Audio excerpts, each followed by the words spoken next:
Evan. Hey, brother Mark. Welcome to I think maybe the first Angry Black book or one of the first. I mean, I haven't done this in a while. The first of the spring at least, and I hope that we're back on target. Let me adjust this a little bit on me, a little bit more on me. Hi, Devin. Hi, Roland. Hi, Brooke. Hi, is everybody? There you go. I want you to do like that. And yes, I have books to the ceiling. Welcome. It's officially that time for us to do the Angry Black Men's Book Club. Welcome, welcome, welcome. It's been a minute, and I would just tell you I thank you for all your support and your prayers and all the wonderful sisterly calls from Sister Devin and Brother Roland and sometimes Brother Mark. Uh, Welcome to the Angry Black Men's Book Club. Please take a moment to like this. Please take a moment to share it with everyone you can think of. Take a minute, that's why we're starting a little bit before 10, to share it and let other people know because, my channel, like my Facebook, if you've been looking for me on Facebook, I've been messed with on Facebook. So some of the things are down. They have literally attacked what I was doing, where we were reaching maybe 1,500 to 5,000 people per time when we would go live. It's into the hundreds now. I'm not worried about it. I'll just keep doing what I do. But all of you should be sharing this link and share all the videos on the channel. All of them, they're good. And the books are back. I promised, I promised, I promised, and I promised, and I promised. And so I've like lost a Twitter account or two, I think two. And they've incapacitated two Facebook accounts. So I rely on you guys to do some of my PR for me.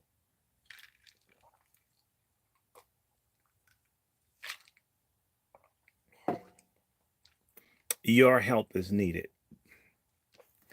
And let me see. What's the time? What's my time? Like, let me check. Because I know it's the time. I know it's past 45. Yep, it's exactly 9:45.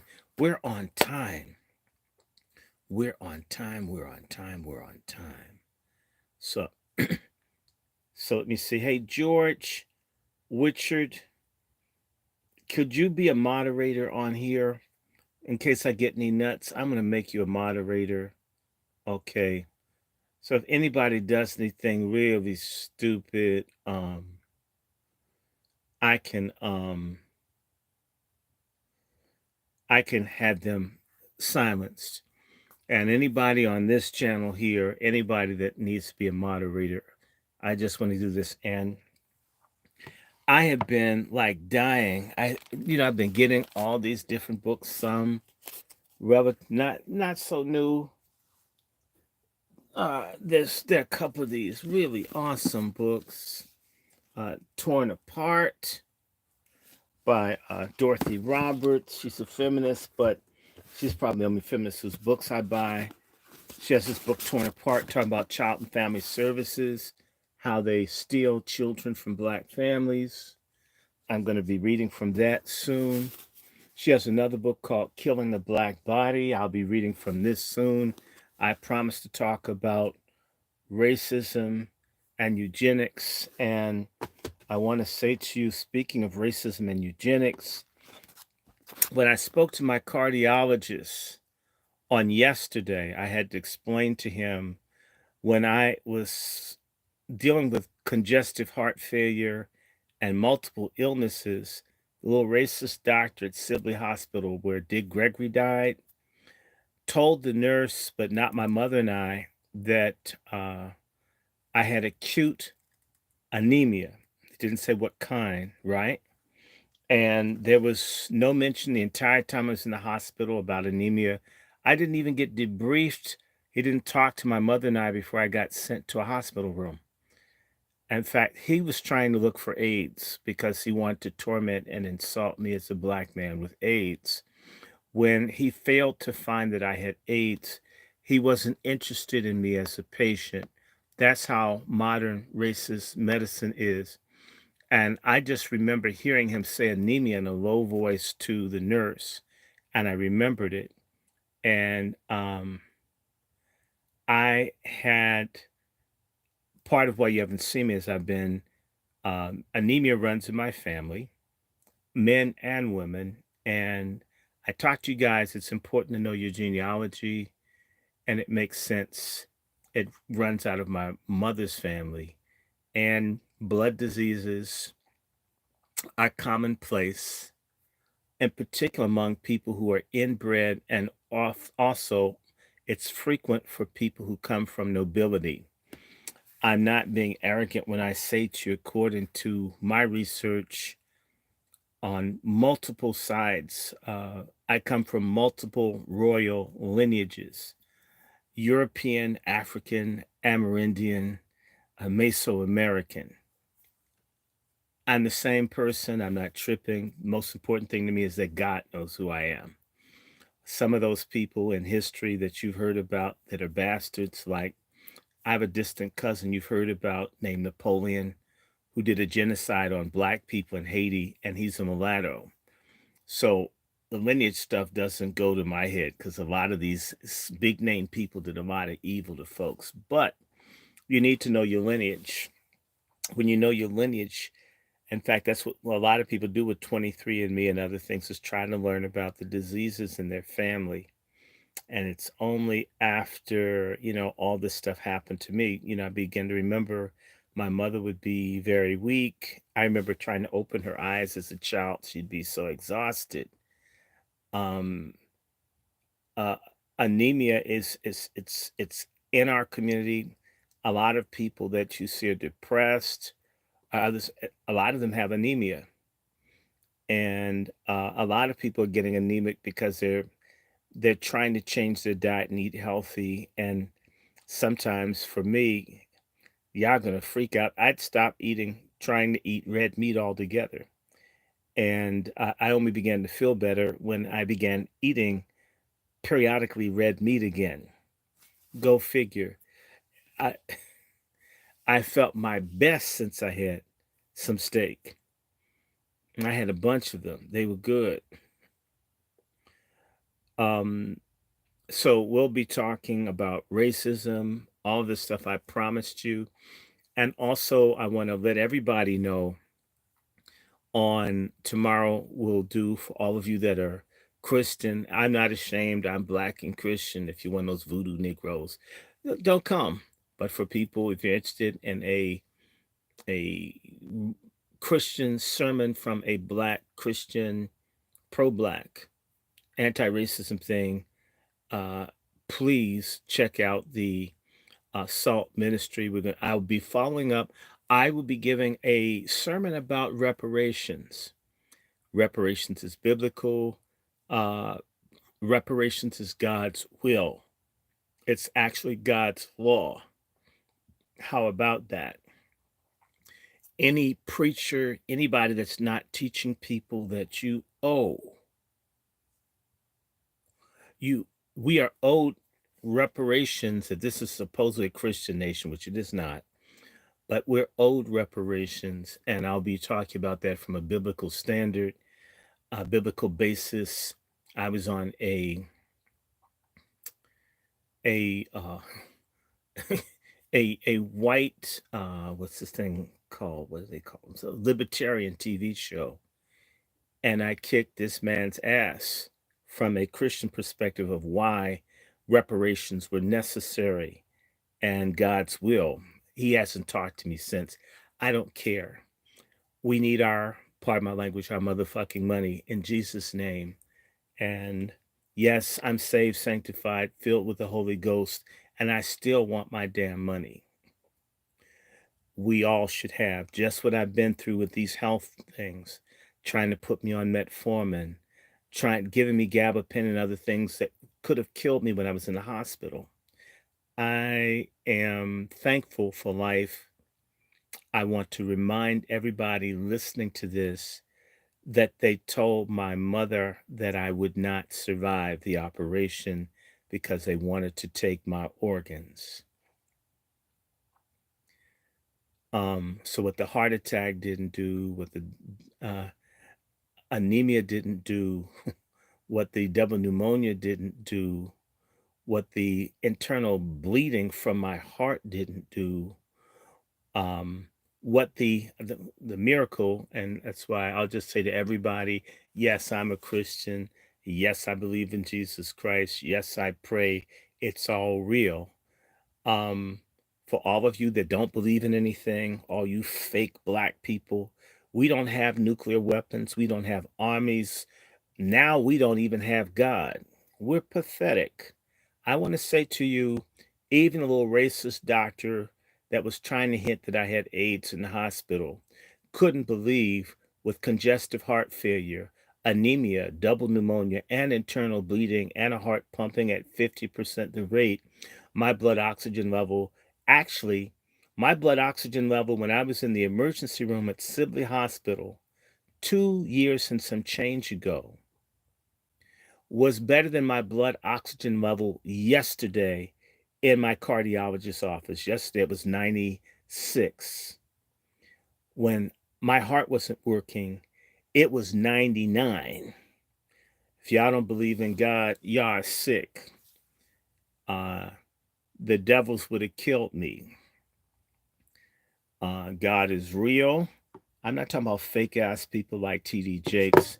How dare we compare God to some fake broke back, bald headed, walrus looking TD Jakes? It's insane. So I'm a living witness. The doctors couldn't understand why my blood oxygen level was so high. Ideally, they would have thought I should have had organ failure and I should have died in February 2022. I should have bled to death or had bad, low blood oxygen and died with from internal organ failure. So I could care less. I don't respect atheists, especially black ones. I especially have contempt for black paganists and black atheists and black Luciferians because everybody hates us. Everybody's out to get us, including a lot of our traitors.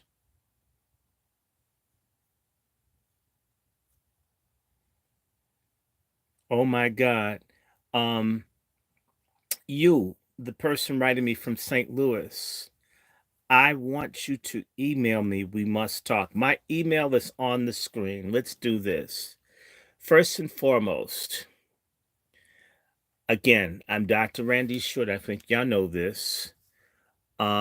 I think you know that this is the Angry Black Men's Book Club.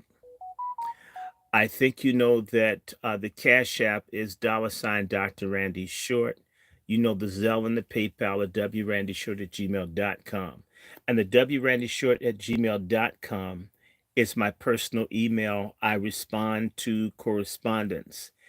If we can't have a conversation here, I'm saying, is that OG brother? Please write me. I'm very concerned about St. Louis. I was just talking to my god sister who lived just 100 feet from where Michael Brown bled out. Well, that's okay. Still contact me. St. Louis is a cesspool, as every black community is, because there's a war being waged against us, which is why this book gave me so much energy. This is called Tip of the Spear: Black Radicalism, Prison Repression, and the Long Attica Revolt. Again, this book is by Orasamni Orsanmi Burton. He's a professor at American University. He's an anthropologist. Dr. Burton, this is one of the most powerful books I've ever begun to read. I didn't even finish it. It moved me so much. My email address is up here. It's on the screen. wrandyshort@gmail.com. I'm not trying to be smart, but it's up on the screen. You'd be amazed at how many people don't look at the information. I'm not hiding anything from anyone. There are a lot of folks, they want to be famous. I'm not interested in being famous. Proof of that is how often I don't do these. I could do it every day like everybody else. I'm not obsessed to be famous. I wouldn't mind the fortune, fame. I've been around famous people. And so has Devin. It's weird. I'm afraid of it. It's scary for me to go somewhere and people know me and I don't know who's talking to me. It's uncomfortable, not because I don't like people, but damn, they may hate me and know who I am. So this isn't about fame for me. Okay, came from a well-known family, mother singer, father player, and it was quite weird. Folks know what kind of car you drive, where you live. If your house is broke, they know it. You lose yourself with fame. You have to be a kind of sick person to want to be famous, to have so many people in the middle of your thing. Well, St. Louis is one of my ancestral cities. Um, I am hoping to be in St. Louis sometime this year. I can't wait to go back. I want to go to Chicago. And by the way, guys, I have a GoFundMe. I will be sharing that information subsequently, start sending links. But I have a GoFundMe because St. Louis is one of the places. The last time I did a GoFundMe, I went to St. Louis and to Cahokia and to meet activists in East St. Louis and talk to people and try to expose the genocide of Monsanto and other people in the St. Louis area. It is horrible. Um, I want to let you guys know I need to go to Cleveland. I'm working as a consultant for, if anybody is in the Cleveland area, there's a brother by the name of Antonio Nicholson. He is running to be the judge on the Court of Common Pleas. His mission is to fight to find missing Black women and children. I'm working as a consultant for the campaign. He is not running as a Democrat, but who the hell cares? The Democrats aren't trying to find our missing Black babies. I don't care which party you're in. I care about whether you're trying to serve us. Okay? Anybody that is in Cleveland, Cuyahoga County, um, anybody that is, and by the way, how are you, Terrence, and everybody over here? Um, Devin, I need you to be watching all these different places. So come on and watch the rooms because folks start getting interesting. But I'll be looking for you guys to help me out. I can't do it alone, but the Nicholson brothers are wrestlers, and they're one of the few Blacks who provide genuine, inexpensive legal aid and defense for, in particular, poor Black men in Cuyahoga County, which is Cleveland. And I told my fellowship and I told other people, and I did a live last year, I don't know, I got to do something. I'm mad about all these missing kids. I don't even have kids. I'm pissed. I can't stand pedophiles, predators.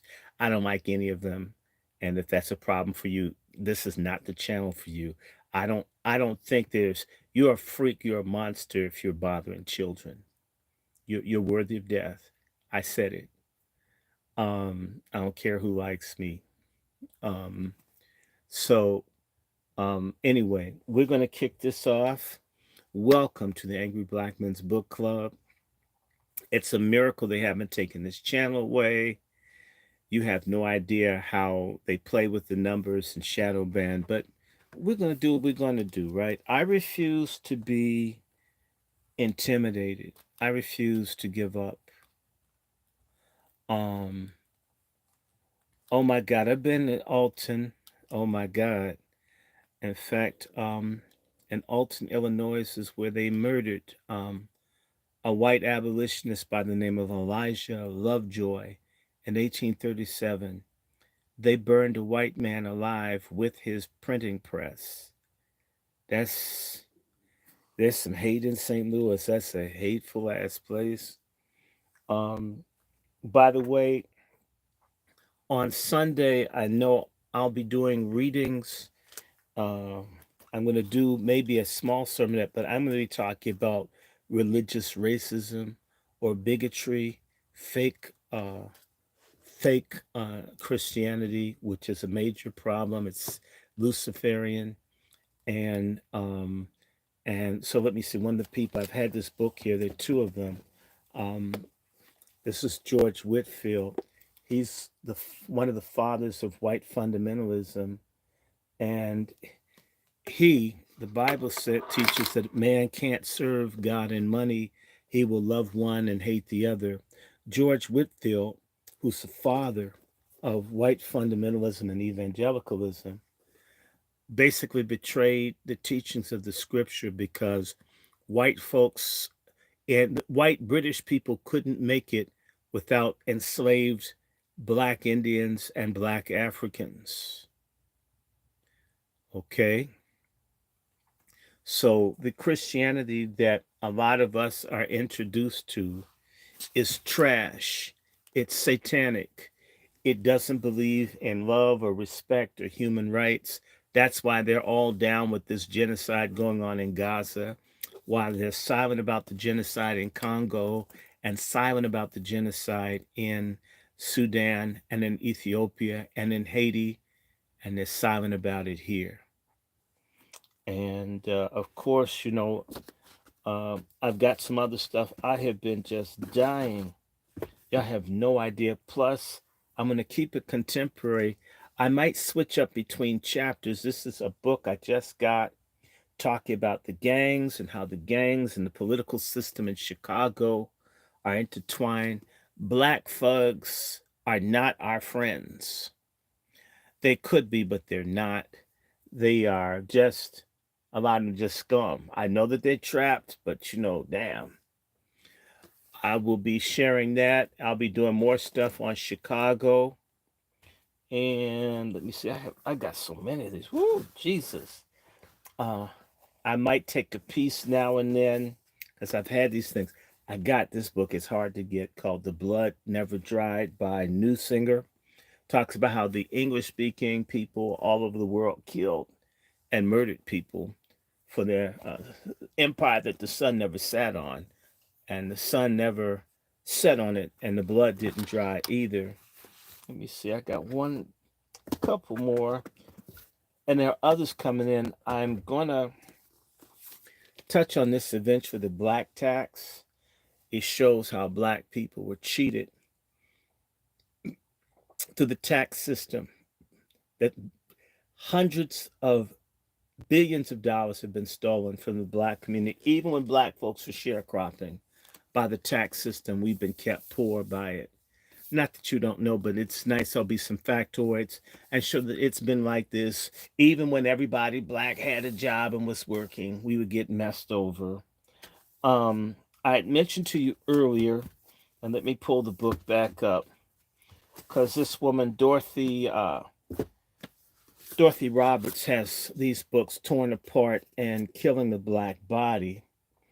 These are on Amazon or other places, but they're worth getting. You can get it if you don't like reading. Audible has a really nice thing, talks about everything. We're going to be talking about that because I promised to talk about race and eugenics and this stuff in Gaza. So there's no time like the present. Again, with my religion and race series, it's going to be coming up. This is one of the books that breaks down Robert Dabney. He is the white supremacist father of the racist kill all the blacks evangelical movement that's running. It's all over the country, and this lady breaks it down. So I'm going to take that and merge it with the book on Whitfield, and I have Dabney's book. I think it's right here. Oh yes, This is the white supremacist father. His name is Robert Dabney. What's his middle name? Robert Louis Dabney.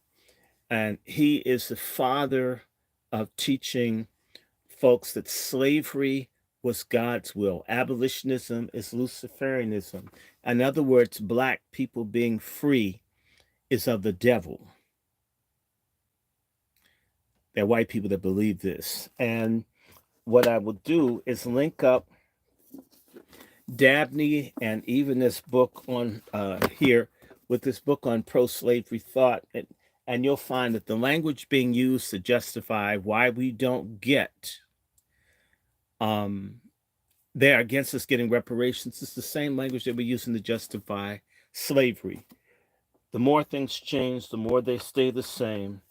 Let me stop because it's about time. You guys ready? Are you guys ready? I know y'all ready. I mean, because I'm ready. I have been dying. Y'all don't know when I wasn't feeling well. Man, I said, God, I miss my book club. Miss all my crazy friends. I don't have Black Klansmen. But the Congressional Black Caucus is all Klansmen as far as I'm concerned. I don't have, I mean, I've met them in person. And this is a really nice one. I will add that with Dorothy Porter's book, Torn Apart. This is called Confronting the Racist Legacy of American Child Welfare System. Stealing black children is a continuation of slavery. 1 in 9 black children in this country are in the child and family services. That's slavery. Slavery, slavery, slavery, slavery. Well, OG brother, if you're going to sue Monsanto, I want to introduce you to some people who are trying to sue behind the poisoning in East St. Louis. Most people don't know East St. Louis is the most poisonous place in America. Blacks in St. Louis and that area are the most poisoned people in the world. Black Hannah, if people recommend the book, you can send me one to donate so I can buy them. It's expensive buying these books.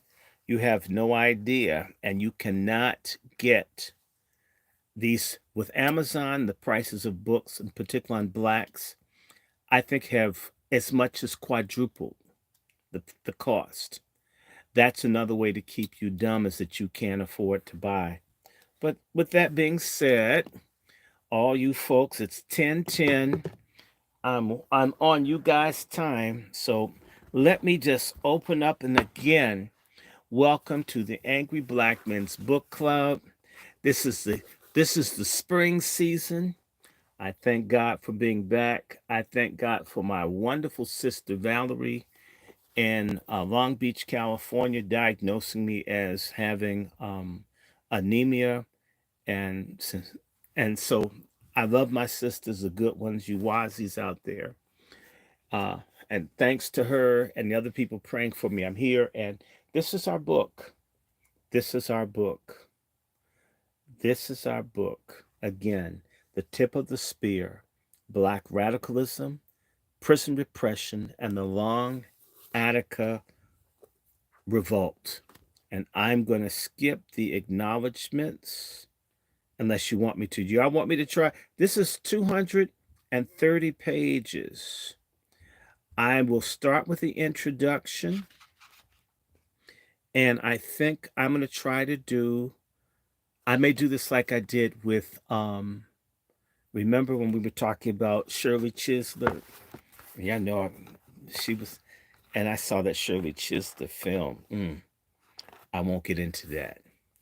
Anyway, may God open the minds of my people. May my folks find strength when they hear all this bad stuff to stand up. We need God's intervention. These people want to destroy us all. I'm on the introduction. On August 18th, 1973, Queen Mother Audley Moore, stalwart communist and Pan-Africanist revolutionary, traveled to Green Haven Prison and delivered a remarkable keynote address. A video of the event shows how stylishly dressed black men, women, and children seated in rows of folding chairs, standing in small groups, eating, laughing, talking, and embracing. Were it not for the massive concrete walls encircling the gathering, one might easily mistake it for a typical picnic or celebration. However, the peaceful and bucolic scene belied the profound violence simmering just beneath the surface. The inaugural years of the 1970s were among the most explosive and lethal in U.S. prison history, due in no small measure to the militant rebellions that ruptured carceral institutions across the nation. The 2-year anniversary of Attica, the most infamous of these conflicts, was less than a month away. Hundreds of Attica brothers, incarcerated rebels who seized the prison and endured the state orchestrated massacre that followed, have been transferred to Greenhaven, and many now gathered to hear Moore speak. Standing before a modest podium, Moore explained that the Greenhaven's imprisoned men were enduring recaptivity. Offering an analysis made popular by her political mentee, Malcolm X, she argued that prison walls made visible a condition of incarceration that is constitutive, wait a second, did I do that right? Constitutive, right, of Black American life, of Black life in America. Black people are a captive nation. The physically imprisoned had been therefore captured doubly so, more than explained that it was not the captives but the white man who was the real criminal.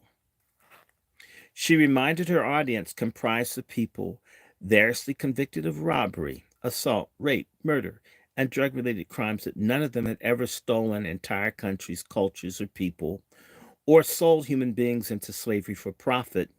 Although some of them had tried to imitate the white man, she continued, they had never really stolen and neither had they really murdered. Have you taken mothers and strung them up by the heels? She asked. And you took your knives and slit their bellies so that their unborn babies could fall to the ground. Then you took your heel and crushed those babies into the ground. Have you dropped bombs on people and killed whole countries of people? Have you done that, brothers? Given that the American empire is constituted through the apocalyptic violence and incalculable theft, Moore argued that the crimes committed by the human spoils of war were necessarily derivative of the organized crime of the state. Moore explained that as a student of Marcus Garvey and a veteran of the Black liberation struggle since the 1930s, she had accumulated valuable insight into the science of white supremacy. With the horror of the Attica massacre fresh in the audience's mind, she told the appalling story of her grandfather's lynching, explaining that prisons function in tandem with other tactics of white patriarchal domination. The aim of the white man's science was to denature African people, to crush their spirits, destroy their cognitive autonomy, and transform them into obedient Negroes with no knowledge of their history or will to resist. Moore likened this process to the taming of lions, who can be caged and conditioned to purr like kittens at the crack of a whip. She concluded her address by enjoining the captive population, the formerly imprisoned as well as nominally free, to reject this oppressive science, to nurture a sovereign black consciousness, to embrace armed struggle, and to rely on each other for the battles that lay ahead. For only then would the captive nation be able to decisively liberate itself from the prisons ensnaring it. Queen Mother Moore's unconventional analysis unsettles common sense notions of crime, violence, imprisonment, the state, politics, science, temporality, and the idea of the human itself. Her narrative method dislodges these concepts from criminality, sociology, anthropology, and other liberal formations of knowledge, repurposing them for Black revolutionary ends. By theorizing Black prisons as recaptives and situating prisons within the longue durée. The longue durée is a concept from the communist, German communist school called the Frankfurt School. They were Jews.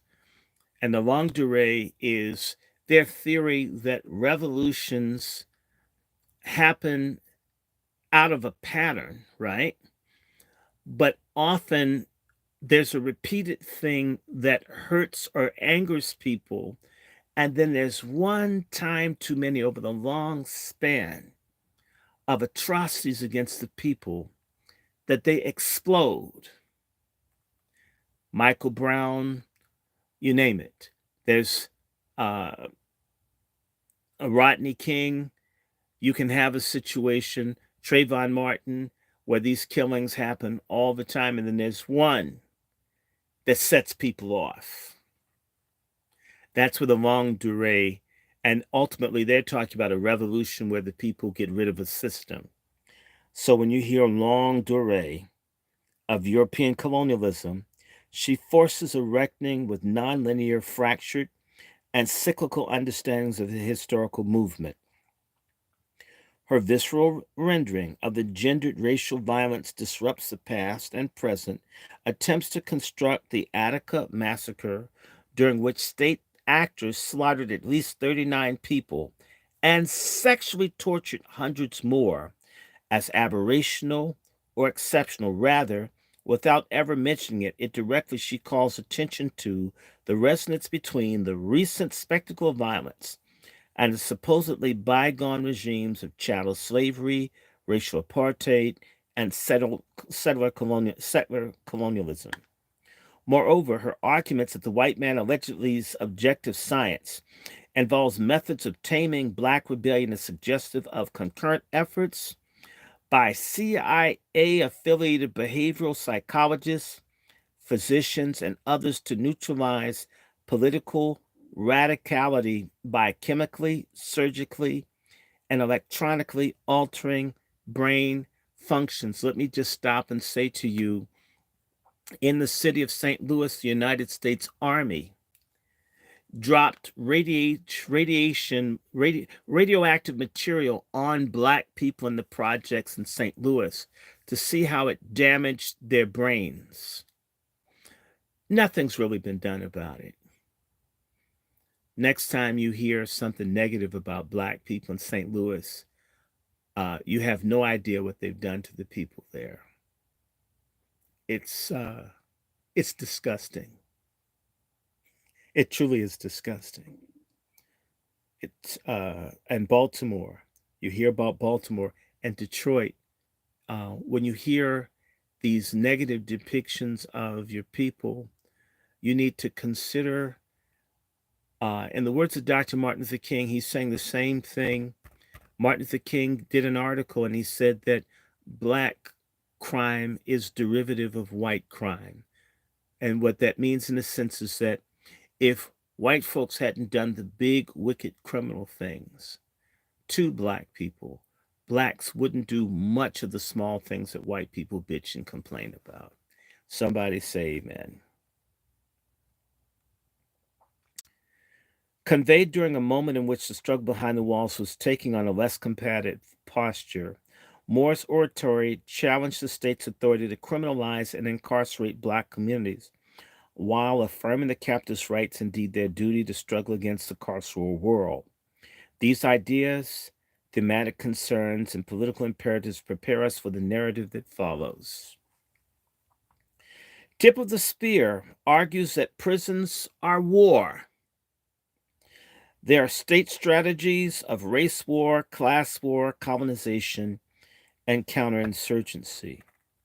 But they are also domains of militant contestation where captive populations reject these white supremacist systems of power and invent zones of autonomy, freedom, and liberation. This book's major tasks are threefold. One, I analyze what I term as the Long Attica Revolt, a genealogy of black radical and revolutionary struggle that emerged among New York's captive population during the early 1970s. Two, I illuminate what I call prison pacification, a campaign of racist and political repression, white supremacist science, and organized violence advanced by a network of state actors variously located within penal hierarchies, police agencies, foreign theaters of war, counterinsurgency think tanks, universities, the FBI, and CIA. 3. I examined how the protracted collision of these projects gave rise to new formations of consciousness, politics, sociality, gender, and being, as well as new, which is so to say, renewed technologies of racial, colonial domination, dehumanization, and extraction. The war of which I write is fundamentally asymmetrical, not only in terms of each side's capacities and methods, but also in terms of their goals. Through prison pacification, state actors wage a war of conquest on a subject population as part of a broader effort to accumulate capital and preserve the dominance of the white man. Their mode of combat combines siege warfare and counterinsurgency warfare. Through siege warfare, an antagonist surrounds an enemy's fortifications and institutes blockades on the flow of resources and attempt to starve the surrounded population into submission. In this context, to starve must be understood capaciously as a calculated denial of material, social, cultural, and political nutrients necessary for the reproducing of defiant Black life and consciousness across generations. Counterinsurgency, according to the U.S. Army, is a style of warfare that involves military, paramilitary, political, economic, psychological, and civic actions taken by the government to defeat insurgency.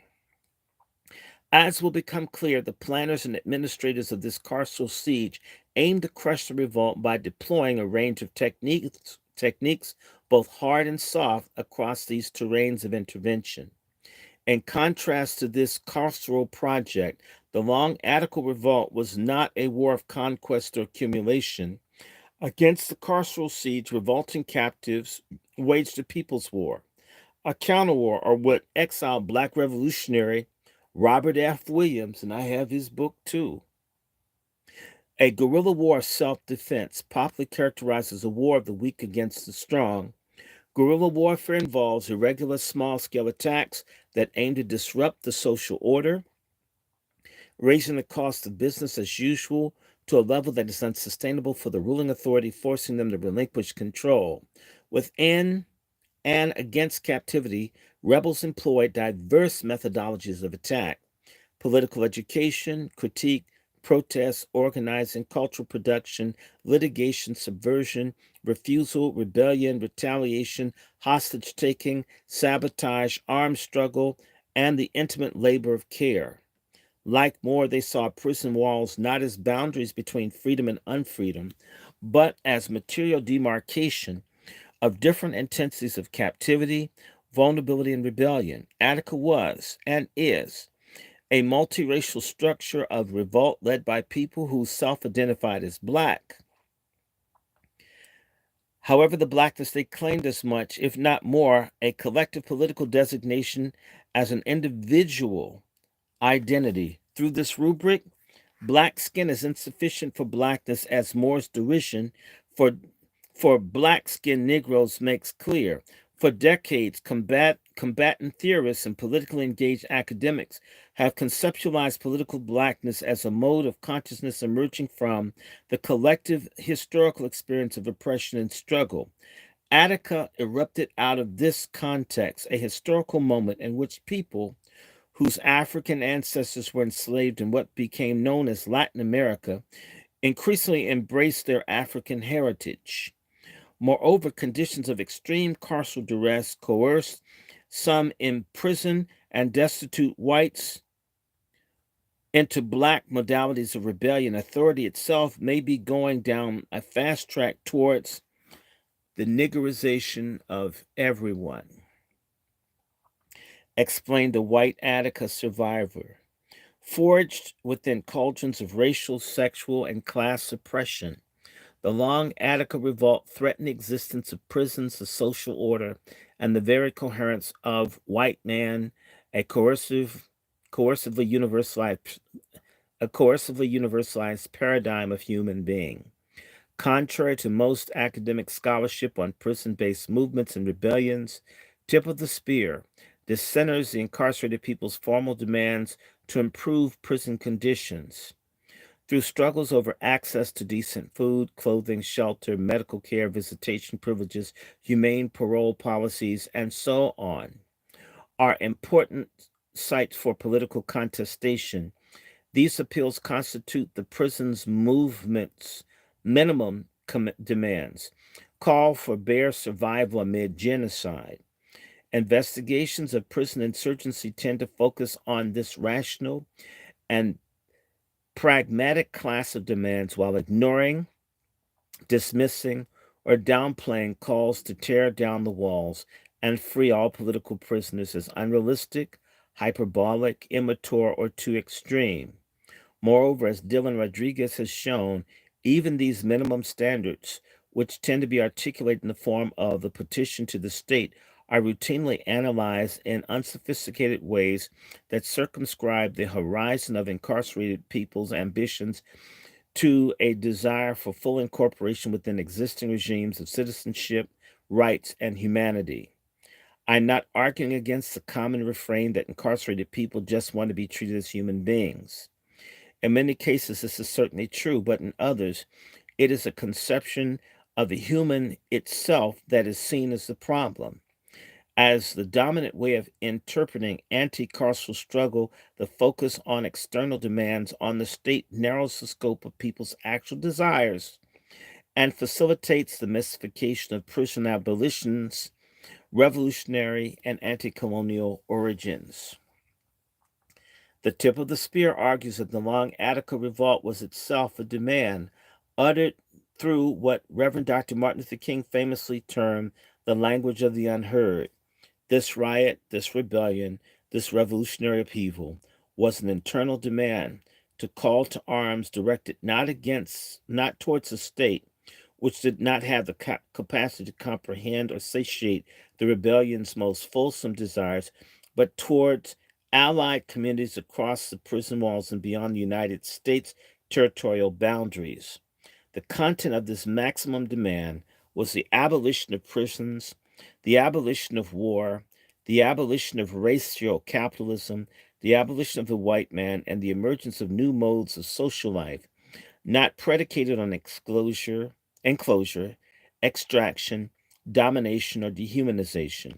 And the pages that follow, I carefully excavate incarcerated people's protracted and often fatal struggles to realize their most unruly, unreasonable, and irrational demands. And doing so, I reframe our understanding of Attica and the Black Rebellion more broadly. At the end of our conversation, Che Nieves, the former Minister of Education for prison based formation of the Young Lords Party and a veteran of the Attica Rebellion, articulated a version of the maximum demand with rare clarity. We had covered the highs and lows of his life struggle behind the bars, the relentless brutality of prison existence, the trajectory of his political radicalization, the ecstasy of achieving the rebellion's illegal freedom, and the unspeakable horrors of the massacre he survived. Like most of the interviews I conducted while researching this book, it was a heavy discussion that was filled with rage, tears, laughter, and the wonderment that surfaces when someone rediscovers a lost thread of memory that had lain dormant for decades. As we prepared to go our separate ways, I thanked Che for entrusting me with his memories and analysis. He responded, "Listen, all I could say is, we brothers, man, we need each other. It's not only me, but you. That's what keeps us going. Exchange, it keeps the spirit going. And it keeps us moving towards freedom. The more you acquire, the more I acquire. And without you, it's not me. You make me and I make you." Che's poetic reflection illuminates the abolitionist ethical philosophy at the core of the revolt. Though immediately triggered by carceral repression and violence, Attica signifies a positive demand that exceeds the normative frameworks of the political and challenges the hegemonic norms of individualism that are at the heart of capitalism, patriarchy, and white Western humanism. Decades before the term entered the popular lexicon, where it had been diluted and co opted, Attica rebels engaged in a praxis of abolition, generating abolitionist knowledge, theory, and practice amid conditions of carceral war. They not only imagined and dreamed of a world without prisons, but put their bodies and lives on the line to materialize their vision in the face of determined opposition. The shape of the world they began to build in the place of what they began to tear down was not predetermined. Rather, it was improvised through the unfolding of the revolt, a collective movement towards freedom. Theirs was a freedom that was not only material and political, but cognitive and metaphysical, a freedom nurtured within and between people who came to understand themselves as new kinds of beings for a new kind of world of freedom that could not be granted, that could only be seized. The long Attica revolt, in other words, is abolition. It is a paradigm and a blueprint, imperfect to be sure, but invaluable nonetheless for creating an abolitionist world.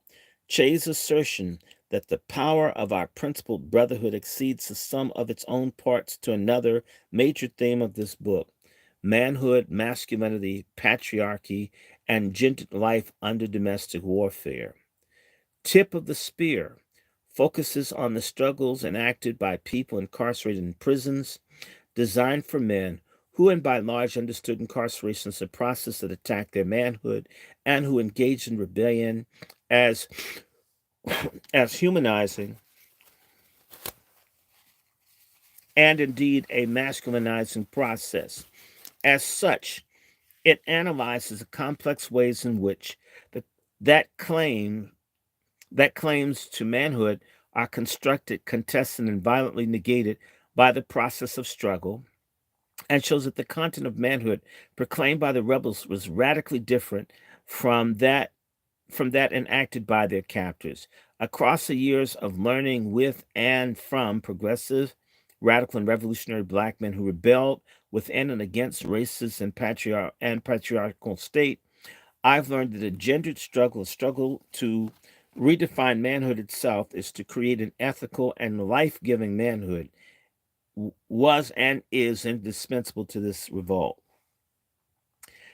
Tip of the Spear is my response to an intergenerational assignment that Eddie Ellis, hold on,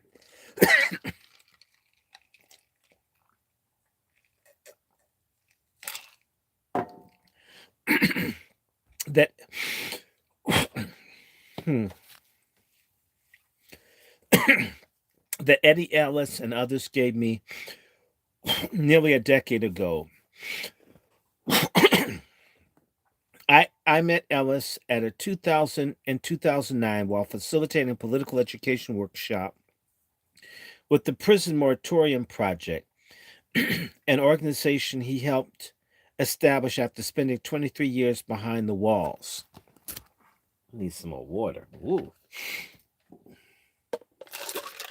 Ah, thank you. I'll put that down there. Let me do that one more time. Mm.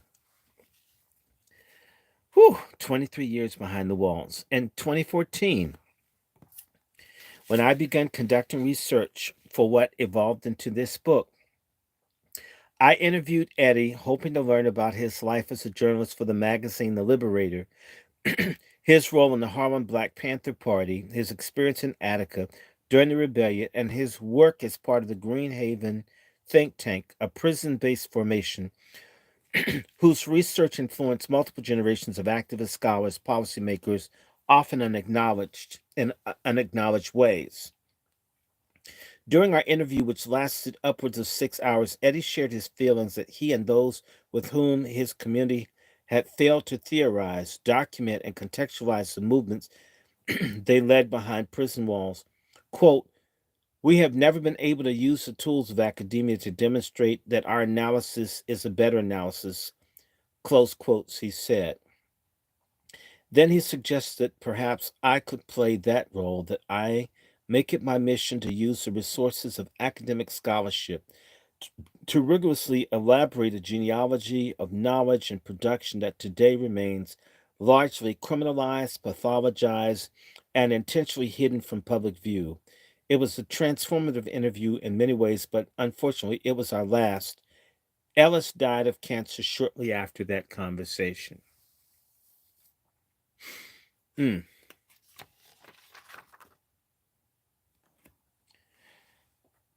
The argument and narratives that follow are the result of intensive research and institutional and personal archival collections combined with repeated, extended, and open ended oral history interviews I conduct with more than 60 people, most of them Black, Latinx, men, and women, who participate in the radical social movements with and beyond prison between the 1960s and 1990s. As such, this work extends a legacy of anthropological research carried out in service of anti-colonial, liberatory, and abolitionist projects. It operationalizes scholar Michael Rolfe Trujillo's insight that non-academics are critical producers of historiography, that not only do such subjects engage in concrete struggle to transform material reality, they also strive to define the very terms under which some situations can be described. It also builds on the work of theorist Cedric Robinson, who shows us that to contend with Black radicalism on its own terms, we must unshackle our analytical frameworks from the cognitive prison of white Western rationality.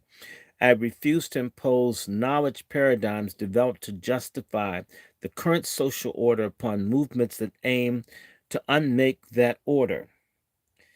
Generated by deep and long term relationships of trust, my analytical method takes the Black radical epistemologies, narratives, and modes of argumentation of those with whom I am in community as both a point of departure and lodestar.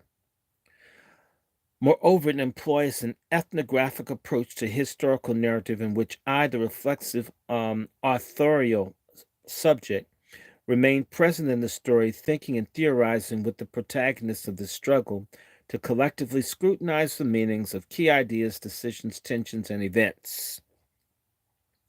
It is this relationship of accountability to the intellectuals and combatants of this undeclared war, both living and dead, and to the ancestral traditions that nurtured them, that distinguishes this book from previous treatments of Attica and from the growing body of academic scholarship on Black radicalism within and beyond prisons. The dominant understanding of Attica as a 4-day event that was confined to a single prison and primarily aimed to ameliorate oppressive conditions is facilitated by interpretive practices that prioritize knowledge yielded by state sources over knowledge produced and archived by rebels. In contrast to the imperatives of this counterinsurgent historiography, Black radical ways of knowing constitute the primary sources of this study. To gather these sources, I have pursued, excavated, and analyzed the recollections, letters, treatises, manuals, journalism, testimony, and even the rumors, legends, and conspiracy theories generated by the people who understood themselves and were understood by the state to be revolutionaries. The Long Attica Revolt names a protracted accumulation of rebellion that circulated within and beyond the New York prisons for at least 13 months prior to what ultimately culminated in the Attica prison between September 9th and 13th, 1971. Wait a minute. All of a sudden, my throat wants to clear. My God. Mm, wow. Yuck. Sorry, guys. It's also there's some ink or something, dust in this book. When I turn the pages, it gets on my nerves. Okay. Again, so I said September 9th. By the way, that's the day my dad died. Wow. Whew. And my dad died, wow, 40 years to the day. Wow.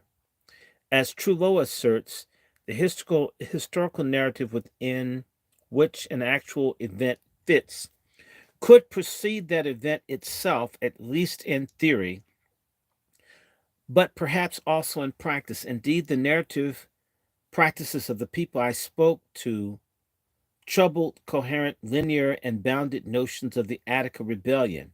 Rather, rather these figures narrated their involvement in multiple rebellions, both large and small, some preceding the September Rebellion in Attica and others emerging in its wake, some confined to a single prison, others dispersed across multiple carceral sites, city jails, state prisons, mental institutions, and urban streets, foreign territories, and so on. From this perspective, Attica functions as a metonym for a temporally, geographically, and politically diverse structure of revolt, to which many roots and branches connect and extend in different, sometimes contradictory directions. So said Gary McGibbon, the imprisoned in the Green Haven when Attica erupted, who authored a poem claiming Attica as our heritage and our beginning.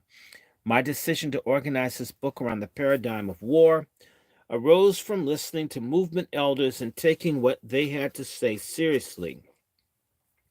We are the tip of the spear, wrote Jalil Mudakim in a letter to me a year ago, a veteran of the Black Panther Party and Black Liberation Army who was in the early 80s accused of attempting to foment another Attica.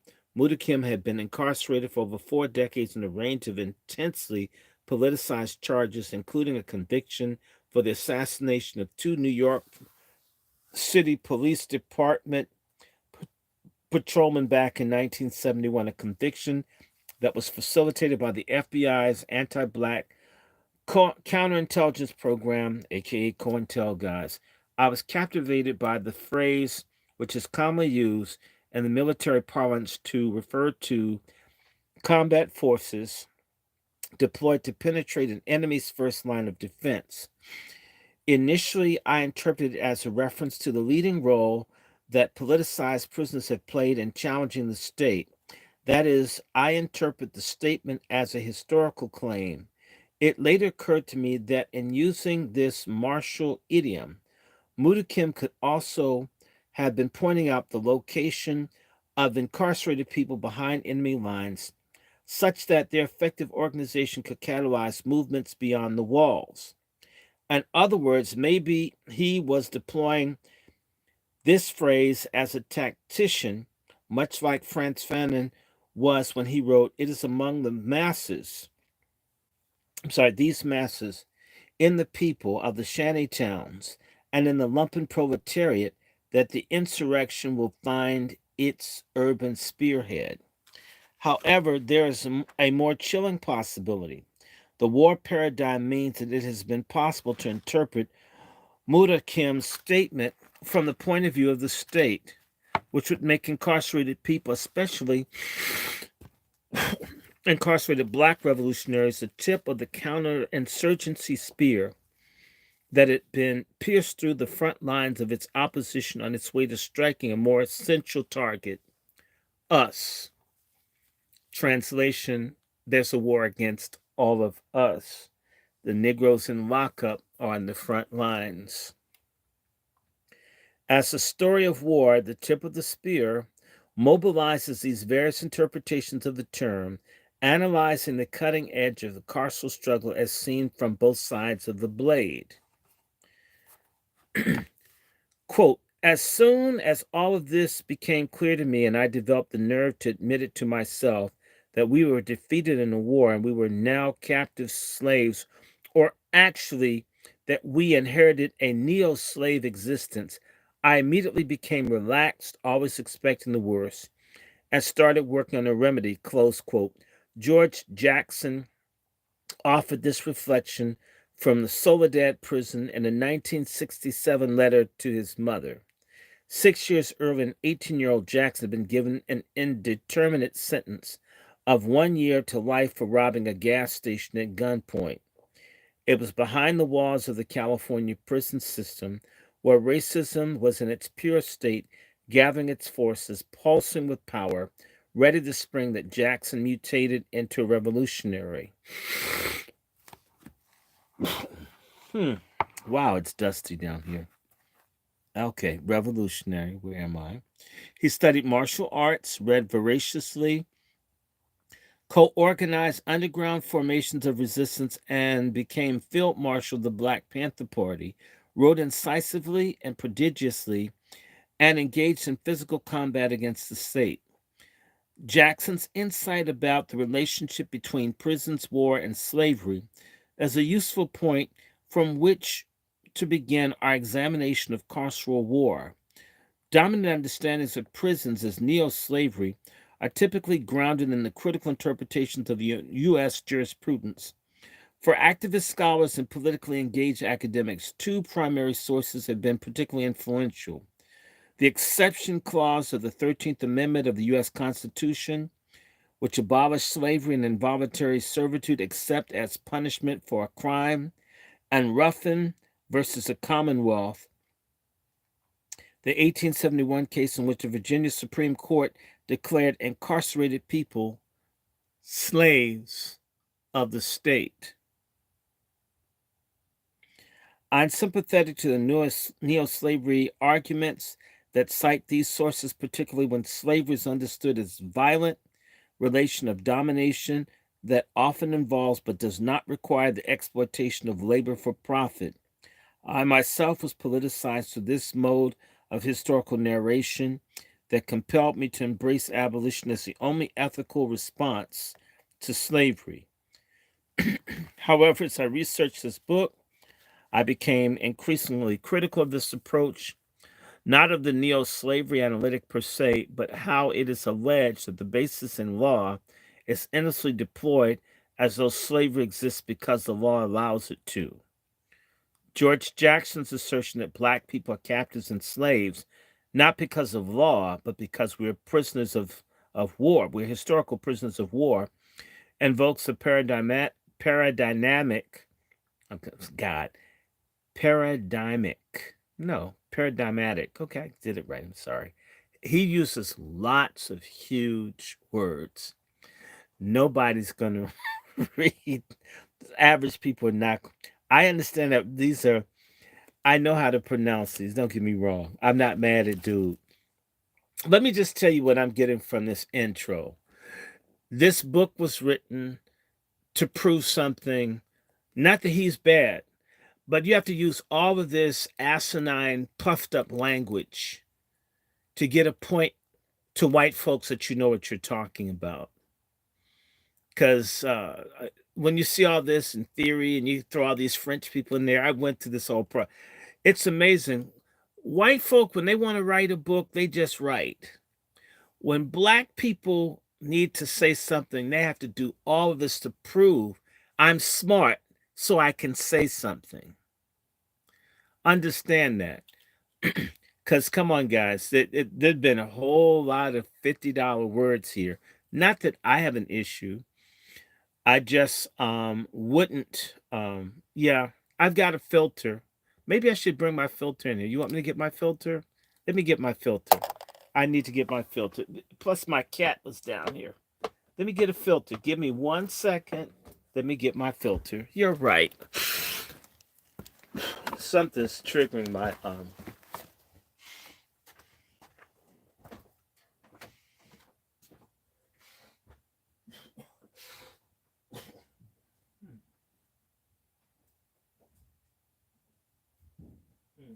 something's bothering my throat.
is it? I'll put it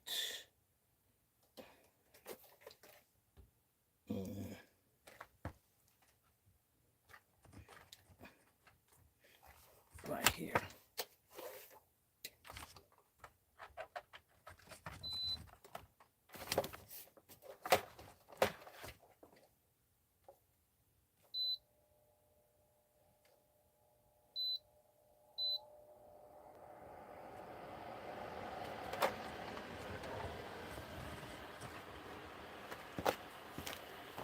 Okay.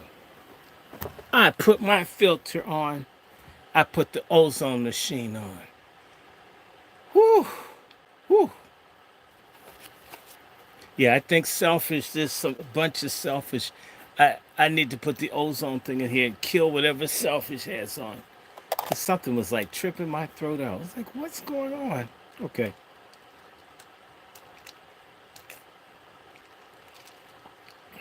Okay. How do you guys like this so far? And I'm sorry about all the language. When you are in the academy, they demand all of these difficult stuff. Otherwise, you're not smart. Um, where are your manners, Sean? A rude individual. I don't know who you are, but I don't want you. Somebody want me to get a wife? Give me the money to take care of her. Don't ask me otherwise. That's rude as hell. I'm serious.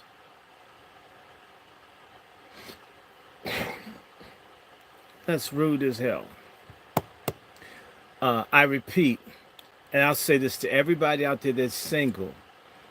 For all the people that mouth off at you, if they ask you why you're not married, first and foremost, you're going to help me get a house.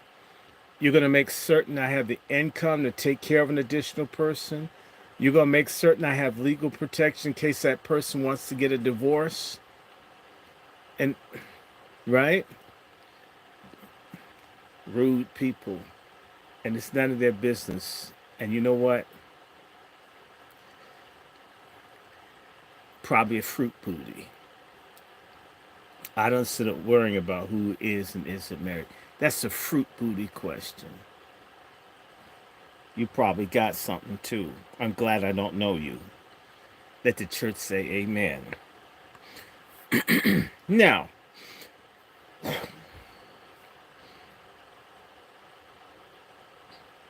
I was saying George Jackson, and I'm going to go back. George Jackson's assertion that black people are captives and slaves not because of law, but because we're historical prisoners of war, invokes a paradigmatic rationale for slavery.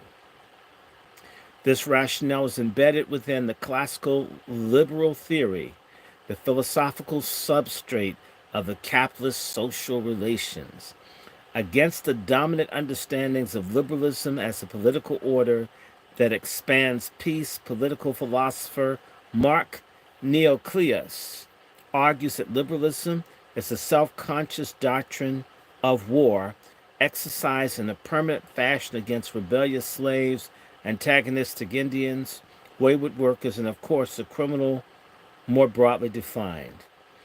Analyzing the thought of classical liberals like John Locke and investor in the Royal African Company, he finds that claims about the liberal state's power to punish are drawn from the international theories of law in which captives are beasts who have declared war on the state and slavery, an appropriate response to criminality. Decades before the 13th Amendment and Ruffin v. Commonwealth, the so-called Antelope case of 1825 enshrined the link between war and slavery in U.S. jurisprudence, deciding on the legitimacy of the transatlantic slave trade, which had already been formally outlawed. Supreme Court Justice John Marshall, a slave owner, wrote that it was universally accepted that the victor might enslave the vanquished, and that slavery is a legitimate result of force.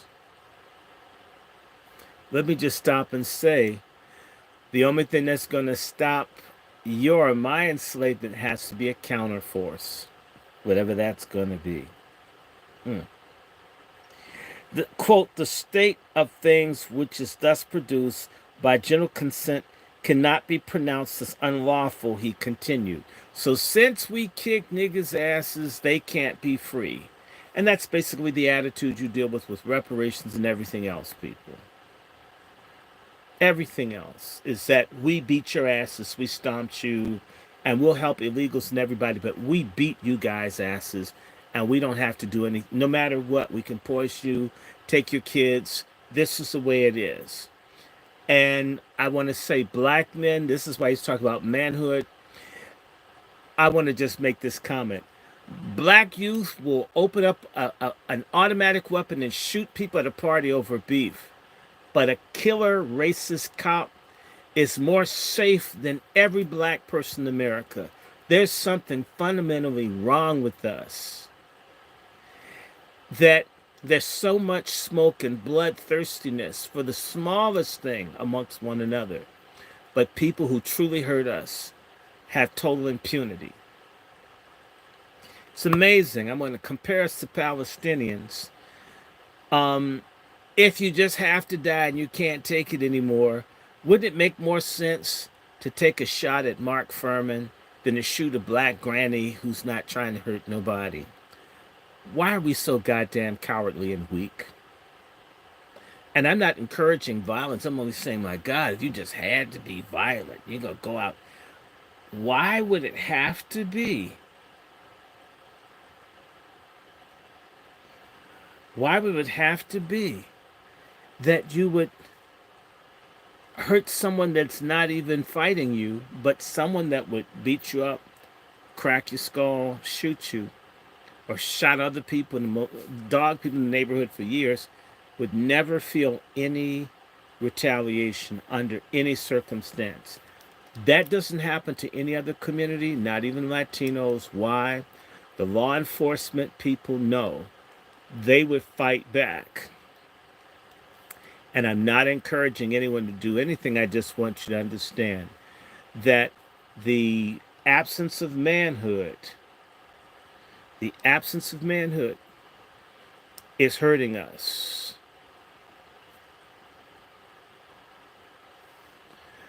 The absence of manhood is hurting us. And by the way, the absence of womanhood, now we've got a gender gap, a femininity gap. We've got to like pull that together. Now let me keep going. So here it is. The state of things which is thus produced by general consent cannot be pronounced unlawful, he continued. So since we beat up everybody, we have the right to do whatever we want to do to these people who we've beaten. That in reality is why we're in a situation that these people have no desire other than you're going to have to make me respect you. You're going to have to take it. You can't march it. You can't love it. You can't pray it. This is at least the mindset of certain people. Please understand that that is very strong. That didn't go anywhere. Let me continue. The Antelope case established the sanctity of property over the supposed natural right of liberty and shows how the basis of neo-slavery lies in war. Lies in war, not law. What have black folk been doing the last few hundred years? Hey, Star, I need you to moderate on this thread. Could you, sister? I thank you. Please moderate and moderate effectively. I trust you.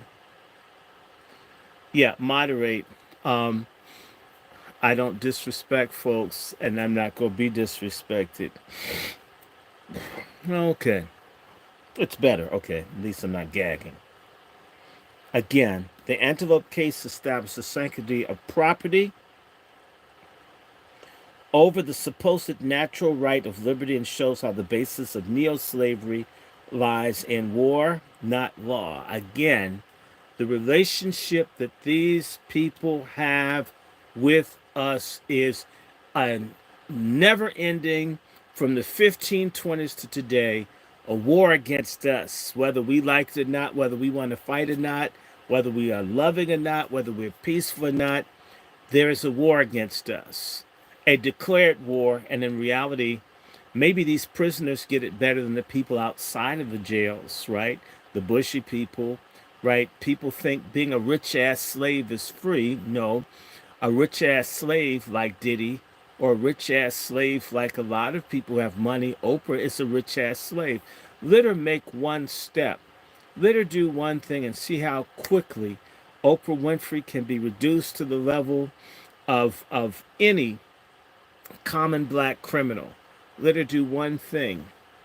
Let Michael Jordan, let any of these people, no matter how rich they are, do one thing, and how quickly that rich ass slave will be just as much, treated just as much as Larry Hoover or one of these other black gang leaders, just like that. Okay, let me keep going. Rather, the political and economic elites weaponize law, like Joe Biden. You guys voted for him. He weaponized law. Clinton weaponized law. Obama weaponized law. Johnson and Nixon and everybody else weaponized law. Weaponized law is a continuation of war by other means. Full spectrum war. So it's an economic war, a cultural war. Sometimes I shoot. Sometimes I just won't give anybody a job. Sometimes I poison. Sometimes I rape. Sometimes I take your kid out your home. Sometimes I molest your kid. Sometimes the teacher tells your child to change your sex. Ultimately, or maybe you get your kids aborted, or maybe there's fluoride in the water, or maybe I push all the bad food in your neighborhood, or there's no food in your neighborhood, or we change the Section 8 policies where we give more money to the illegals to throw us into the street, or you can't get credit to buy a house, but other people can. This is a whole full spectrum attack on all of us, whether we've been locked up, whether we have good credit scores, whether we're light skinned, whether we're good Catholics, whether we're boule, whether we're LGBTQ, with being penetrated or marching on the carpet of some ugly looking macho stud white broad. There's an attack on you, says what this author is implying. Enslaved Africans argued that slavery is war. Quote, when you make men slaves, close quote, wrote Ulada Equiano in 1789, you compel them to live with you in a state of war. Critically, however, slavery represents a particular moment in the life and death cycle of war, a moment in which one antagonist has imposed their will with near totality upon the other. I say near because regimes of domination are never total. Although these coons and a lot of weak black folks act like this the point is to resist. We should just complete, they got everything. That's called defeatism. And the military, I'll just tell you, if you say you can't win, they will take you and shoot you. We're the only people that celebrate defeatists as smart. It's people who are very strategic that know how to get things done. It's sad. Maybe tactically, but not as a permanent thing. So anyway, it's never, okay, near totality. I say near because regimes of domination are never total, riddled as they are with contradictions, fissures, vulnerabilities, and what fugitive slave Harriet Jacobs called loopholes of retreat. Antebellum plantocracy lived in constant fear of rebellion, a term and that etymology. Why? Etymology. Oh, wow. Not that I can't pronounce it. These adverbs are blowing my mind. Entomologically. No. Entomologically. Okay. All right. Wow. I've never seen anyone make an adverb out of that. Okay. Etymologically means the renewal of war. To rebel is to repudiate the master-slave relation and inaugurate new movements towards freedom, to create ruptures and breaches through which repressed ways of knowing, being overrun, violently impose boundaries. This is why throughout the Western Hemisphere, self-organized formations of black rebellion, maroon resistance, general strikes, slave insurrections, urban rebellions, prison revolts often take on an overtly martial character. In other words, when people get tired, they go out and they fight because in reality, it's an open state of conflict. The conflict comes into the open.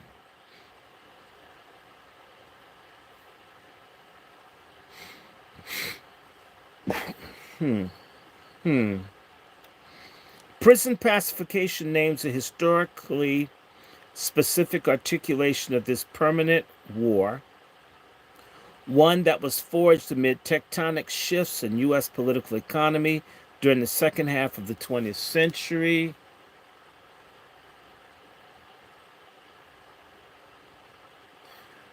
I'm giving someone time out so you can take the time to read the title. I took the time to put the book up here.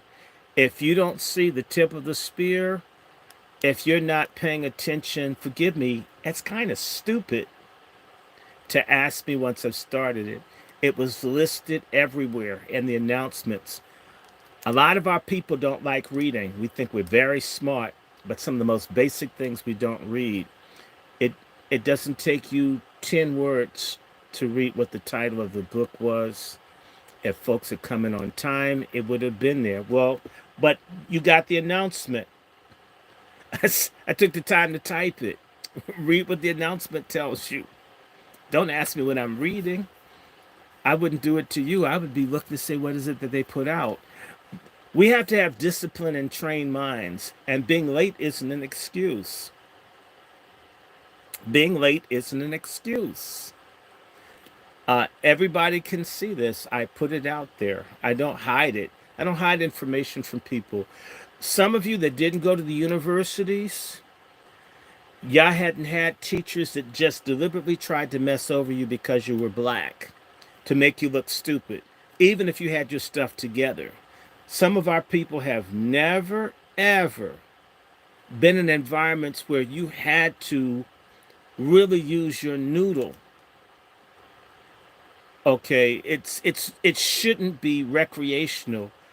Part of what this man's trying to say in this book is that the people that are in lockup are using their minds more aggressively to struggle for freedom than the folks who have the leisure outside of the prison system. People are reading, they have to, they're confronted. A lot of our folks are flaccid. Uh, it would be very easy. So there are announcements, YouTube, send them out, Instagram. I send it everywhere. I'm not hiding what I'm talking about. I know folks who play those games, people who mention and they'll read and you figure out where it came from. So all people have to do is read.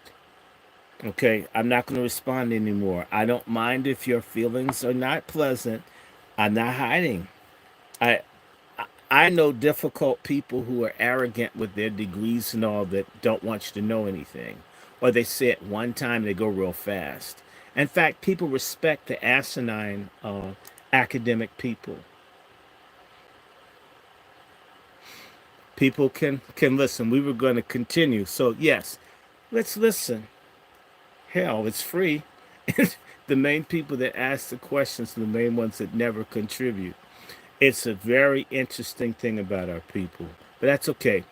I'm going to keep doing this. So, again, prison pacification names a historically specific articulation of this permanent war, one that was forged amid tectonic shifts in the U.S. political economy during the second half of the 20th century. Black radical intellectuals like James Boggs understood that something drastic was coming. In 1963, this Detroit auto worker saw that technological changes in industrial production, computerization, automation, and offshoring were ensuring that more and more workers would find themselves without meaningful ways to make a living. For Boggs, this raised a critical question that would only intensify as the years wore on. What would happen to those whose labor was no longer needed by the capitalist system? In her 2007 book, Golden Gulag, abolitionist geographer Ruth Wilson Gilmore offers an answer. She shows that the beginnings in the 1970s, state actors and bourgeois elites pursued the prison fix as a solution to the compounding crises of capitalism.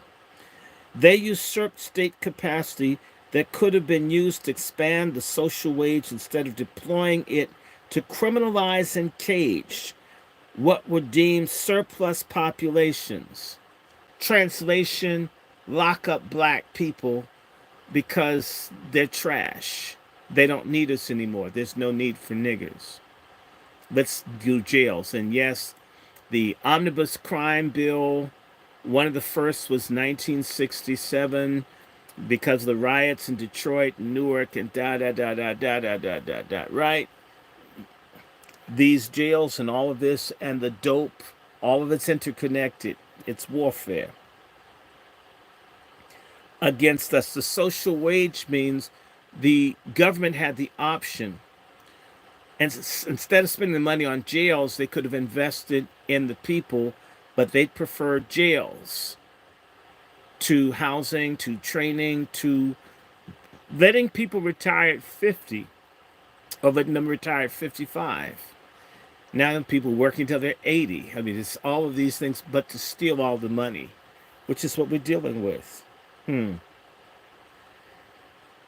As Gilmore explained, this move amounted to the abandonment of one set of public mandates in favor of another, of social welfare for domestic warfare, if you will. The tip of the spear zeroes in on the political dimensions of this war, which began in the so-called free world, then erupted through the prison walls. In July of 1964, 4 months after New York Governor Nelson Rockefeller passed the nation's first stop and frisk law, empowering the police to question and detain anyone reasonably suspected of criminalized activity, a rebellion erupted on the streets of Harlem and Brooklyn. Sparked by a lethal act of racist police violence, it was among the first of hundreds of urban uprisings that shook U.S. cities between 1964 and 1972. Inspired by anti-colonial struggles sweeping Asia, Africa, Latin America, and the Caribbean, black radicals in the United States sought to harness this energy into an organized force for overturning the status quo. In doing so, the framework of the civil rights was increasingly supplanted by revolutionary nationalism, the idea that black and other racially oppressed groups in the United States constituted domestic colonies, and that national liberation and socialist revolution were the correct path forward. Although the strategy of nonviolence was never as hegemonic as anointed histories of black struggle make it out to be, revolutionary, in other words, Martin Luther King and all of them didn't have all the play. They weren't the only game in town. Hegemony means all of this was controlled by these preachers that couldn't keep their clothes on, that didn't mind getting beaten and water hosed. That's not the full story. I had a book we will shoot back. Maybe I'll read some of that again. Okay. The revolutionary nationalist formations positioned self-defense and armed struggle as central to their praxis. Praxis is the $10 word for practice. But you have to use that. When you're in the university, you use all these words and other people. See, I'm smart. I use all these words. I'm not saying, dude, this is smart. I like it. I'm just saying for you listening, if this... anyway. But some of us need dictionaries. The people in jail learn to read with the dictionary. Those of us that know how to read need to make certain that we know, and you can always look these words up in Google. As the Black Panther Party co-founder Huey P. Newton wrote in 1967, listen to this, an unarmed people are slaves or subject to slavery at any given moment. Which community is calling for gun buybacks? A constellation of repressive state agencies responded to these developments through counterinsurgency strategies. Counterinsurgency, if I can make it simple, is basically white state backlash against black people. Okay? Counterinsurgency strategies developed in the global laboratories of empire.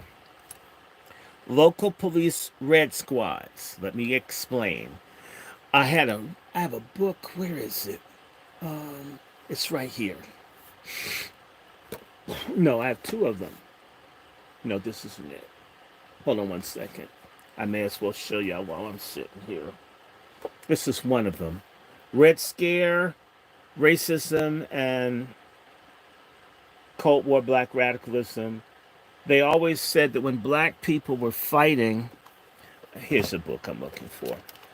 They always said that black folks fighting back were being inspired by, and this is another one, Black Scare, Red Scare. There's always been this idea that the black struggle in America was caused by communists. People from Russia and China and Cuba are making us not liking police cracking our heads open or being forced to sit on the back of the bus or not being able to piss downtown. I need someone in Moscow to tell me that that doesn't make any sense. These are two of the other books. I told you I've been hoarding up stuff for this book club. These are two, but we'll do that another time. Remember, there's this thing called the Red Squads. The Red Squads basically started in 1919, 1920, where United States Attorney General Palmer, after his house got bombed in D.C. and other stuff was going on, there was a bombing on Wall Street that killed a bunch of people. They started rounding up everybody that they thought was subversive or communist, and they always made it such that black people are being used. All of this is, blacks are just dupes. We're just here to be used by Eastern European Jews and Slavs. They're the ones that make us want to stand up, and black people are the dupes of other people instead of the fact that we have a real grievance with the system. So they had red squads, and they also had something called Black Desk. The Black Desk was a department within your major police centers where they spied on this, an active surveillance and harassment of everybody black in cities like New York, Detroit, Chicago, D.C. And they often worked with, of course, community groups like the ADL to spy on black people. So red squads. And they had a thing in New York. It's called the Bureau of Special Services, also nicknamed Bossy. Bossy had a role in Malcolm X's assassination and the killing of other black people. Okay. Yes, GCPs. Yes. Think about it. The New York, of course, is going to have some GCPs. And they're GCPs in the Communist Party. And the Communist Party was heavily infiltrated. And one of the main things that they did was deal with preventing black people in particular. And there was an effort exactly 100 years ago. There was a meeting in Russia, in the former Soviet Union.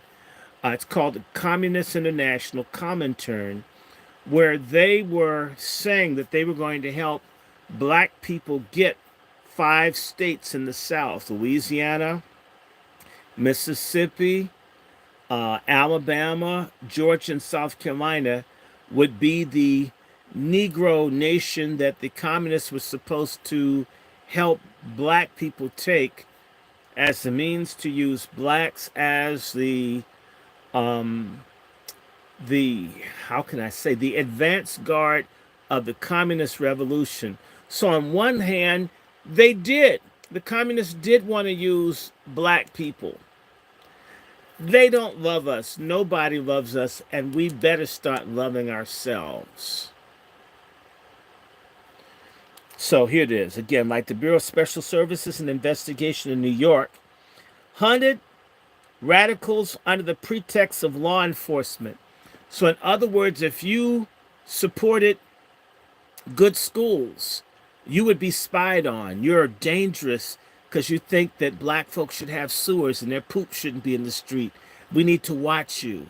Why do you why do you need toilets? Just don't blame me. I'm just trying to explain to you what he's saying. In August of 1967, FBI Director J. Edgar Hoover, who, by the way, was a quadroon homosexual, which means he's a black gay, a black LGBTQ, who helped destroy black people. Nothing's changed. Y'all still doing the fruit booty black people, some of the biggest traitors we got out here. Everywhere. Yes, you are. FBI Director J. Edgar Hoover launched black nationalist hate groups. If you recall, in 2017, they had the Black Identity Extremist Project that they tried to launch through the same Department of Justice under Jeff Sessions of Alabama. I just want to tell you, I got in trouble with Jeff Sessions because I said on international television that Jeff Sessions was a white identity extremist because you harass blacks by day, but he had a black boyfriend that lived in Birmingham. They took my phone off, my Skype, all this stuff happened. Um, but yes, I did. I ratted him out. I mean, this stuff, it's not stopped. That's 2017. So that's 1967. So that's, wow. Like 40 years later, they're still on this mess, guys. It's not stopped. Project called collected under COINTELCOUNTERPRO that infamously deployed a range of illegal methods to expose, disrupt, misdirect, discredit, and otherwise neutralize, which also means kill, the activities of black radical organizations in general. And black radicals could be unions, teachers, preachers, people that want the trash collected. That's radical. Black people that want anything other than to just be pissed and shitted on are radical.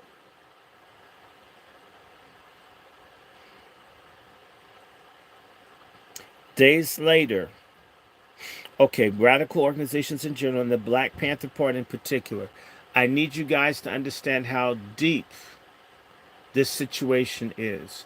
The Black Panther Party was infiltrated before they had 5 members. There were thousands, and there continue to be thousands and thousands of black people who are agents of repression and betrayal in our community. They're in civil rights groups, they're pastors. In fact, the Boule, the black elite, many of them consciously work to keep us down as long as they're rich ass slaves. This is part of our dilemma, is that we have traitors. Like they talked about contradictions and all amongst the people that held people down. Our contradiction is that everybody doesn't get it and doesn't want to get it. Or at least they don't want us to get what we should have. Sort of like the Chicago Teachers Union, where you have all these black principals and the kids can't read across the country, and it's AKAs and deltas that run the education in the schools. I said it just like that. Damn sure did. Our HBCUs underperform, and it's dominated by the Boule. Did you know that the Boule has the CIA recruiting at schools like Howard?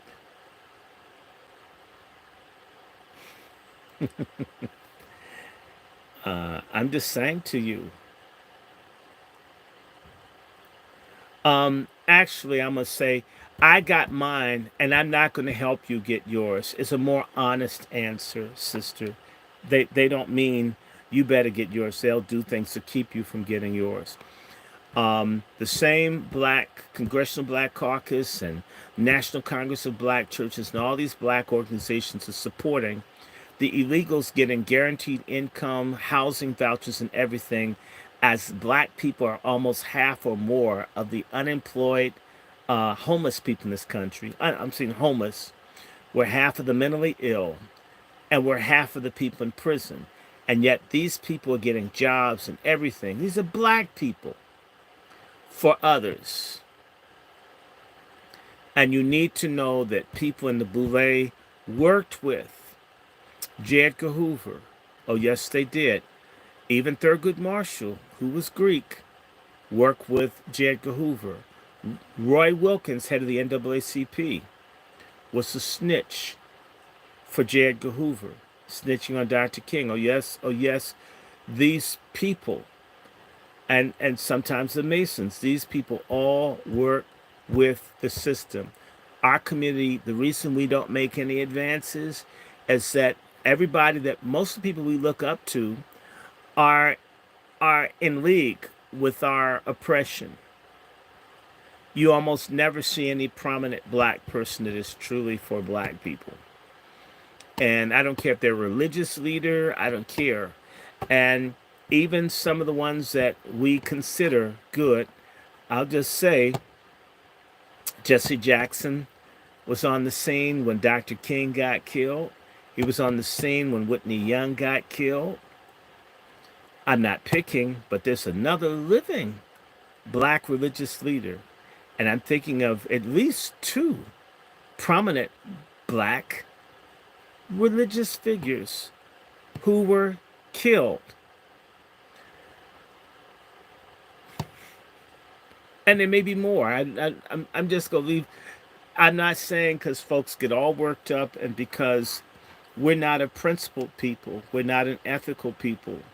So the same way the brother made the film, I think on Netflix, and he was talking about the assassination of Malcolm X, and the Muslims in Newark was saying, so what? Yeah, well, yeah, it happened. John Ali, an FBI snitch, an agent within the Nation of Islam, had something to do with Malcolm X getting killed. He's honored at Savior's Day. I don't run Savior's Day, but someone does. Isn't that strange? A known FBI agent can be welcome at Savior's Day. Doesn't that say something? All you black Muslims out there. And by the way, I know a lot of black Muslims. They hate the hell out of Malcolm X. Yes, they do. That's a contradiction. This is the kind of stuff I'm talking about. And many of the people that we look up to that are leaders, either they did it in the grad chapter or they're honorary members of the Boule, or they did it as undergrads, or they're Prince Hall Masons, or they're in the white Masonic thing, and of course, Masons are brothers. Okay, I don't keep many friends. I'm not trying to be friends, but anyway, God. Anyway, days later, the CIA inaugurated Operation Chaos, a lesser-known initiative aimed to sever links between social movements in the United States and those abroad, having recently declared a war on crime.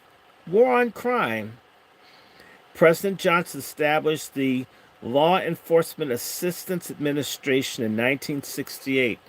This is the behind the omnibus crime bill that he passed, I believe, the year before, modeled after the Office on Public Safety, a CIA-connected unit within the U.S. Agency for International Development, USAID. There's some of the people pushing LGBTQ and eugenics, which means population reduction and control in Africa. They even have an office on population to make certain that there are not too many black Americans or too many people in Africa. This is in the U.S. government right now. An office on population. You wonder why they make it so hard. People ask why you're married. Have you ever been black and tried to find a job as a black man, or even tried to start a business? This is done on purpose to make it difficult for you to have an income so our population can't grow. I absolutely love women and I love children too. Do you really think if things were optimum for me? financially, that I wouldn't have a house full of kids. And it's not just me. 50% of the black men in this country that are above the age of 30 are single.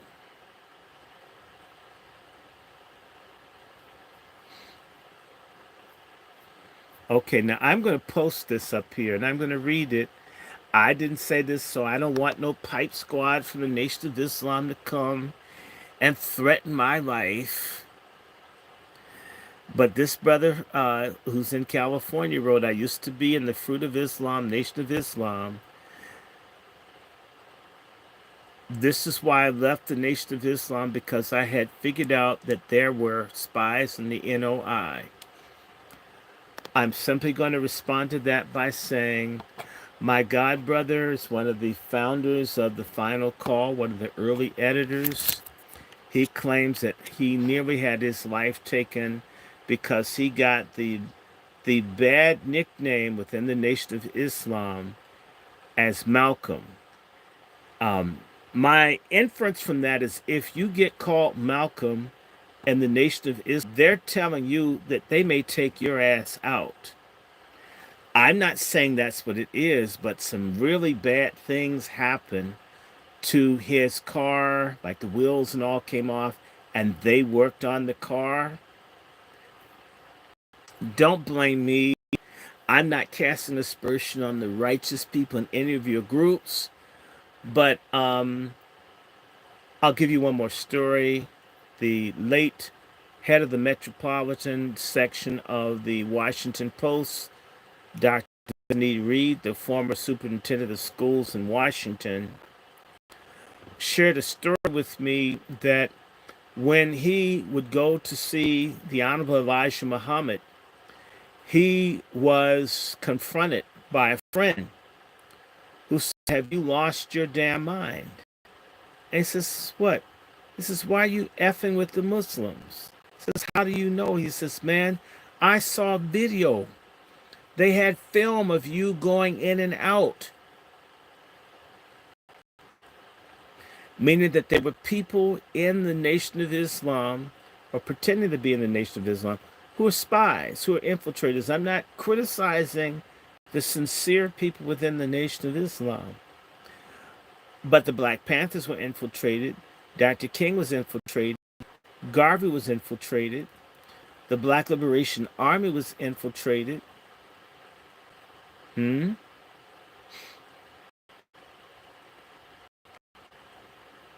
Why can't the nation be infiltrated? Oh my. Um, just help this person. There's some, I'm going to just say this. I don't waste a lot of time attacking any particular ethnic group of people. However, if you happen to be Khazarian, um, you're not the focus of our discussions. If you come in, if you say anything, I'm blocking you, because you got everything you need. You got an atomic bomb. You even have a country that isn't really yours in terms of biology or history. So why not pass over this group? That's right, pass over and take the flatbread with you. Um, we don't need your presence. I don't go and spy on people. I don't crash Hanukkah, and I don't crash Purim, and I don't crash anybody else's space. So, take your Khazarian ass somewhere else and thank and praise God that we're all not like rooting like 199%, which we're going to take care of our own issues. But, if you're going to worry about something, worry about those Palestinians that you can't control. Worry about the fact that you can't beat them after almost 8 months of waging a war of genocide and you can't win.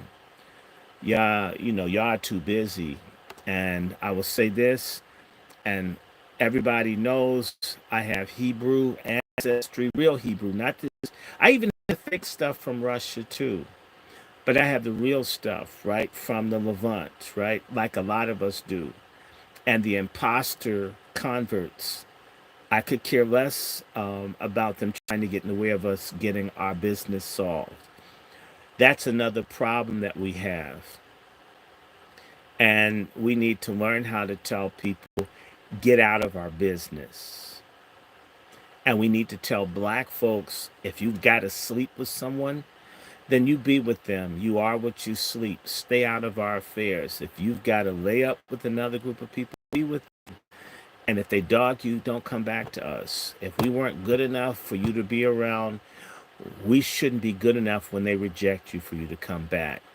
I'd like for everybody that hates being a foundational black American to get the hell out of our community. Go away. We don't want you. Jump off of a building, commit suicide, do something, but leave us be. And you will not be accepted by anyone else. And good luck with that. In fact, you're a match. Accept the abuse and leave us alone.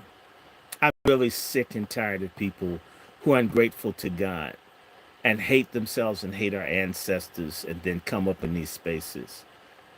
Go over to the Klan meeting. Go to the go by the lake like that doctor in Louisiana that wants white friends so badly. Do us a favor. In fact, no one likes a Judas. Self-hating black people, everybody hates you. And you know what, self-hating black folks, traitors, the day is coming when black people, foundational black, will hate traitors.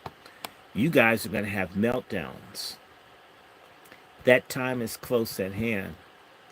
The same way the system has to change, when the system has to change, they no longer need you.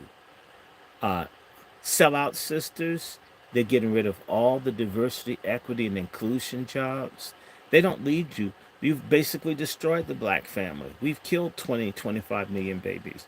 We've ruined the black family, where Sexy Red has gonorrhea green and pussy pink lipstick. This is what's happening with all you sellout, no good, stud pork chop feminists. You useless trash. And all simps who'll do anything to be laid up with someone as long as they have to man up to be a father. And haven't found a hole that they wouldn't penetrate even if it had STD inside of it. You guys are going to be turned on. Don't worry, it won't be people like me that are patient. I'm old Negro anyway. But the younger folks, when they find out what you really are, and I will say to you, I remember when black was beautiful. There used to be a point, late 60s, early 70s, a coon would get their ass beat. And nobody would help them because they felt they deserved it because they betrayed the group. I don't advocate it, but you know what? It was very effective. Just think about that. What if people decide that they want to be effective? Don't get mad at me. I'm not putting my hands on nobody. But I want you to be clear. Judgment's coming. Now, let me keep reading. I want to get out this introduction. Introductions, how many more pages? It's a long ass introduction. I've got 6 more pages, so let me get through the introduction and then we can read the stories without all of this complex theoretical language. I mean, he uses so many. Before you catch your breath, there's another one. All right. I was saying Operation Chaos. All right. Having recently declared a war on crime, aka a war on blacks, President Johnson, who we were lied to and told was a friend of the Negro, that's my commentary. Okay, and let me see. Ma left the Office of Public Safety as CIA connected you within the, okay, U.S. Department of International Development, whose mission was to combat the global communist revolution. Let me add that USAID worked with the Office on Population under a guy named Ravenholt. And Johnson, starting in 1965, they began to fund abortion and bad birth control and stuff that would mess up women all over Africa and Asia. Uh, Not giving these countries real development aid, but the means to sterilize and mess up their women. The same thing they do here to black women who are told killing babies and messing up their plumbing is freedom and health care. God. Add the weave and the other stuff and the obesity, and it's a disaster. But let me just keep that to myself.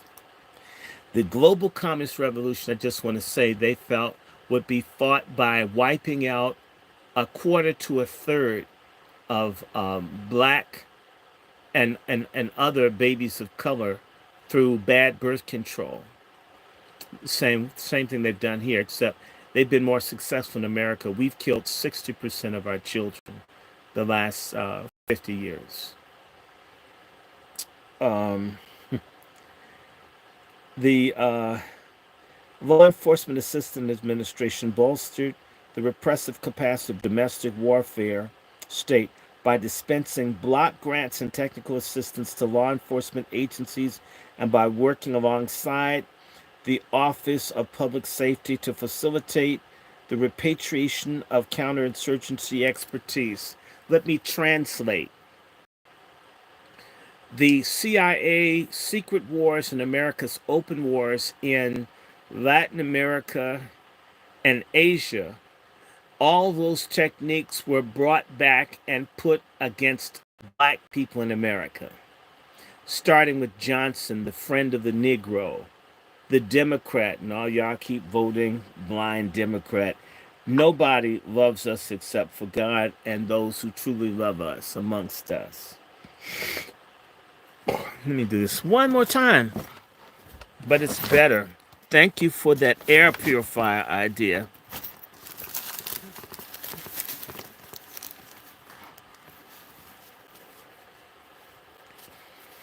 One of the unforeseen consequences of this state strategy of repression was that it transformed prisons into key sites of this domestic war and a primary zone of militant black resistance through what activist Stephen Wilson calls the imprisoned black radical tradition.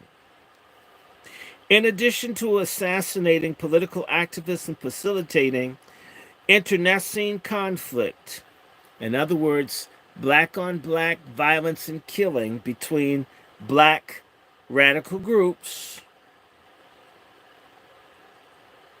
partisans of this carceral warfare project deployed agent provocateurs, these are snitch traitors, trolls, backstabbers, nigglings, or as I call them, blacknecks, coons, political frame-ups, and excessive bail to imprison activists they deemed threatening, thereby removing them from circulation. This happened to Mutulu Shakur, who died last year in jail for a crime he didn't commit.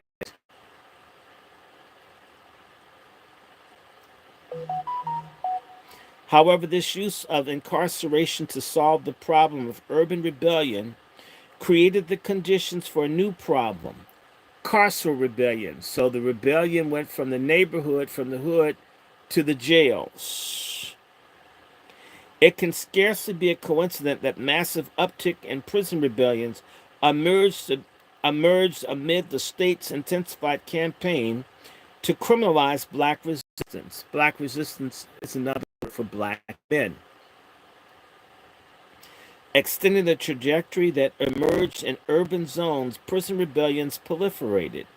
In Ohio in 1968, Minnesota and New Jersey in 1969, New York City and upstate New York in 1970, and California and Western New York in 1971. According to one study, 48 prisons erupted in 1972, the most in a single year in U.S. history up to that point. I need to bring to your attention that when Joe Biden won the election in 2020, or so we were told, all the prisons in the country were put under lockdown. As much as you hate Donald Trump, the black prisoners preferred Trump to Biden, and the prisons were locked down because the people recognized with Biden as the one who's one of the main people that had black people locked up. Trump was the last chance that certain people had to get out of jail, as flawed as Trump may be to some of you.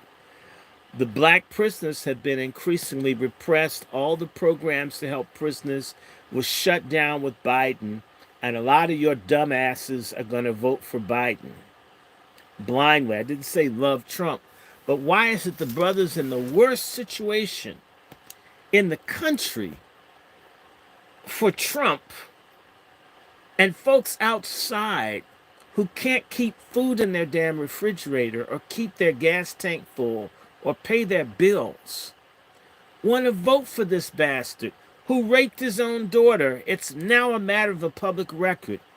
In particular, sorry ass black women, why are you hoes going to vote for a predator that would rape his own daughter? If you're mad at R. Kelly, how could you love Joe Biden? Is it because white men are better when they rape children? Are y'all that, forgive me, fucked up in your brains that you hate black men so much? White male predators are good and black predators are evil, which they are. Shouldn't white predators be evil too? And what he's not talking about is another part of the repression that this guy's not going to put in his book, is that they funded feminism as a government project to destroy black people. And they've used you black women to destroy your own people. Isn't it interesting? All this woman empowerment, all this stuff for women, jails for men, colleges for females. They never talk about men's health care, but they do talk about abortion. They don't even offer vasectomies to black men. Sisters, there's a war against you too. But it's different. It's a soft war. And there are a lot of miserable, lonely, unhappy black women who can't figure out what's going on. They think it's black men. They love the white men. They love the white men. And these guys have messed up black men. They've messed you up and got you loving them to the point where when black women start getting chopped up and thrown into Lake Michigan and thrown in the rivers in Louisiana, there's no outcry from any black women organizations. That is a fucking contradiction of all times, that when black women get slaughtered by white men, not a goddamn peep. I'm not. Now, the black man that lassoed that woman and raped her in New York, everybody's pissed, and they should be. When the black woman's chopped up, thrown in Lake Michigan, not a goddamn peep out of black women. The only time black women open up their goddamn mouths is to attack black men or attack other black women. Black women are being replaced systematically in banking and everywhere else by Latinos and Asians, and y'all not even beefing about it. It's not black men doing it. It's white men that are getting rid of diversity, equity, and inclusion. It's white men. And yet, y'all want to get with them. I'm not saying don't. I'm only saying your body is a theater of war too. It never stopped. They got certain folks thinking if you've got kids by 10 different men, you aren't a slave. They got black women to reproduce 10, 12 kids for them to be slaves. Your kids end up in prison. They get the organs from your kids.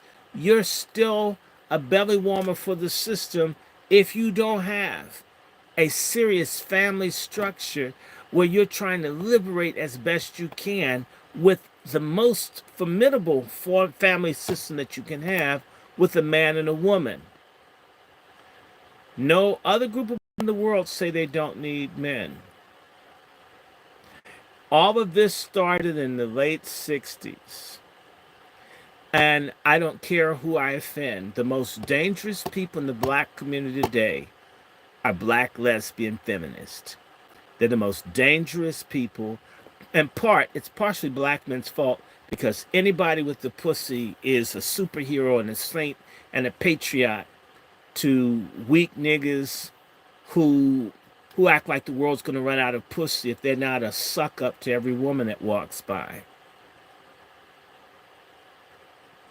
If a sis had a t-shirt on, I cut off black men's dicks, I can assure you I know 20 dudes that would try to talk to her. She's sexy.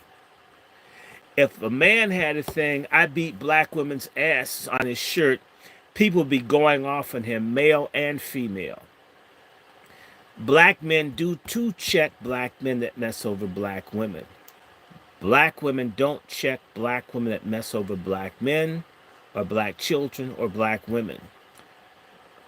There is a femininity gap, an accountability gap, and a gender gap that you sisters have. It must be corrected. That is the war you can wage. Palestinian women fight for Palestinian men. Are black women fighting for at least black kids? Every time I see someone promoting the sexual mutilation of children, it's either a bald-headed black woman or a black woman with a weave on that can't define woman or is pushing the craziest stuff that's making white folks want to exterminate us all the more because the black woman's become the face of out-of-control black people. Since they have the men locked up, they basically have black men where they want them. You're the hermaphrodite standing, meaning that these attacks on black women are a manifestation that now they're coming for sisters. And these 12 to 15 million illegal men in this country, you see them missing black children, missing. If the illegals are raping and killing black girls and women, the police and the media will not cover it because it's a design to replace us. If black women won't be advocates, all this superwoman shit, if you won't be advocates for black women and black children, who the hell will be? Especially when you won't let the men have joint custody. They can't even be around the kids. And you move in Sancho and all that. The horror stories have only begun. That's part of the warfare. Open your eyes, sisters. I'm not picking on you. And I like women's bodies as much as a simp. But I've got integrity. I'm not going to beg. I'm not going to lie to you until you're not out of order. Um, um, no pussy's that good. There, I said it. No pussy's so good that I can't tell you the truth. It never will be that good. And black men who are raised by women who didn't have the integrity don't have the integrity to tell you that their dignity and their integrity is not less than the thing between your legs. You were born with it. If you're not using it the right way, it's almost better if you didn't have it. But then again, you have to pee somehow. All right, I made a lot of feminist enemies today. I'll pat myself on the back.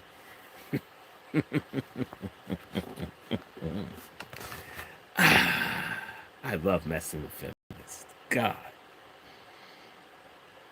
Compelled to update its riot control manual for the first time in more than a decade, the American Correctional Association noted new developments in the form as well as the content of these new eruptions.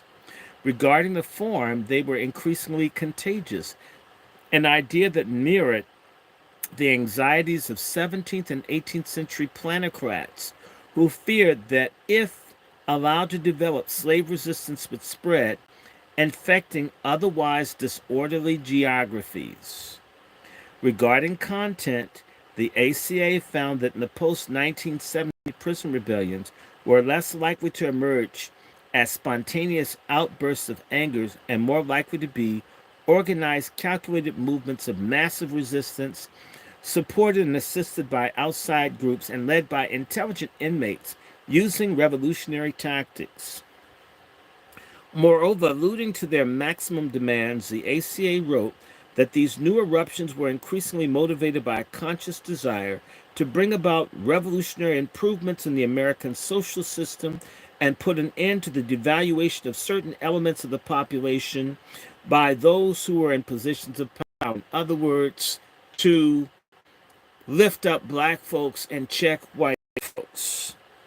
Thus, we see that it is not only rebels but also the state that understood this era of carceral struggle as as being about as much as more than prison conditions and prison reform.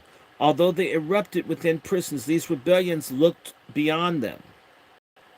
As I will show, the fact that this was not widely understood today, it is an effect of prison pacification. Authored by some of the best minds in American corrections, the ACA manual sought to reorient carceral systems towards administration of political warfare.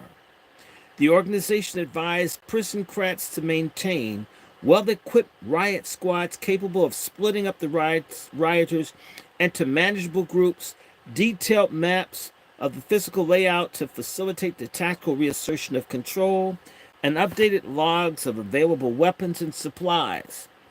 Based on the theory that all rebellions contain elements of leadership, the manual stressed that rebel leaders should be swiftly identified, eliminated, or rendered ineffective.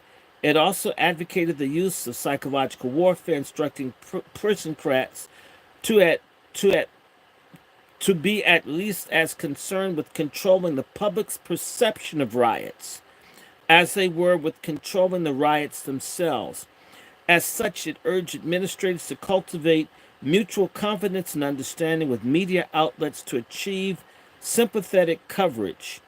It further indicated that public perception and not regard for human life should be the primary detriment to dealing with hostage situations. Although a reckless disregard for hostage life would not be excused by the public or by his fellow employees, the ACA stressed that the prison guards accepted the same risk associated with being a police officer or a soldier.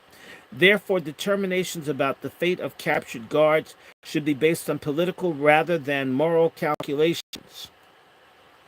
Published in 1970, the manual reflects the insinuation of counterinsurgency into the normalized routines of prison management, a process that would only intensify over time.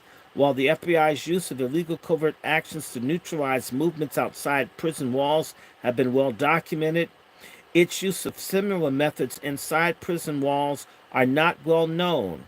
On August 21st, 1970, 1 year to the day before George Jackson was assassinated in San Quentin Prison, Hoover launched a program of carceral counterintelligence, what became known as the Prison Activist Surveillance Program, PRISACS.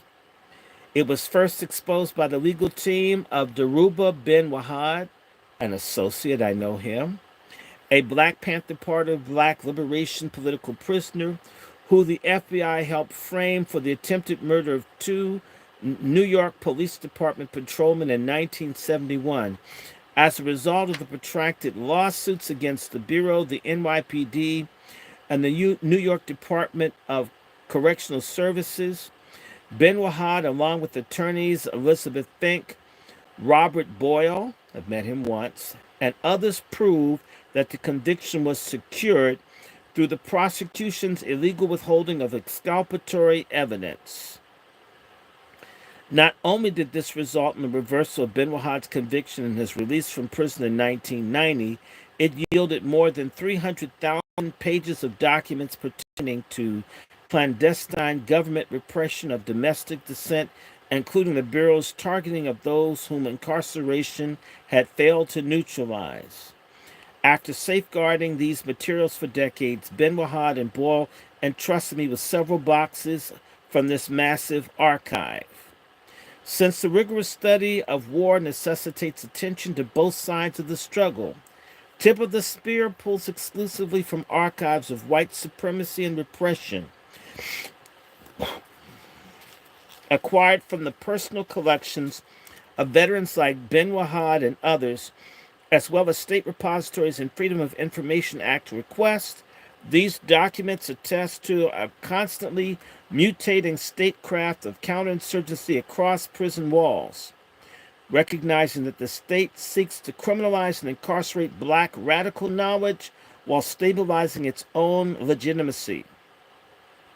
I analyze these hostile sources through a rebellious and disloyal interpretive paradigm. Just as the effective conduct of a revolutionary war demands mobility, flexibility, and creativity, so too does its historical interpretation. I therefore deploy carceral sources, surveillance files, official investigations, prison records, police records, and mainstream journalism in various ways depending on the context.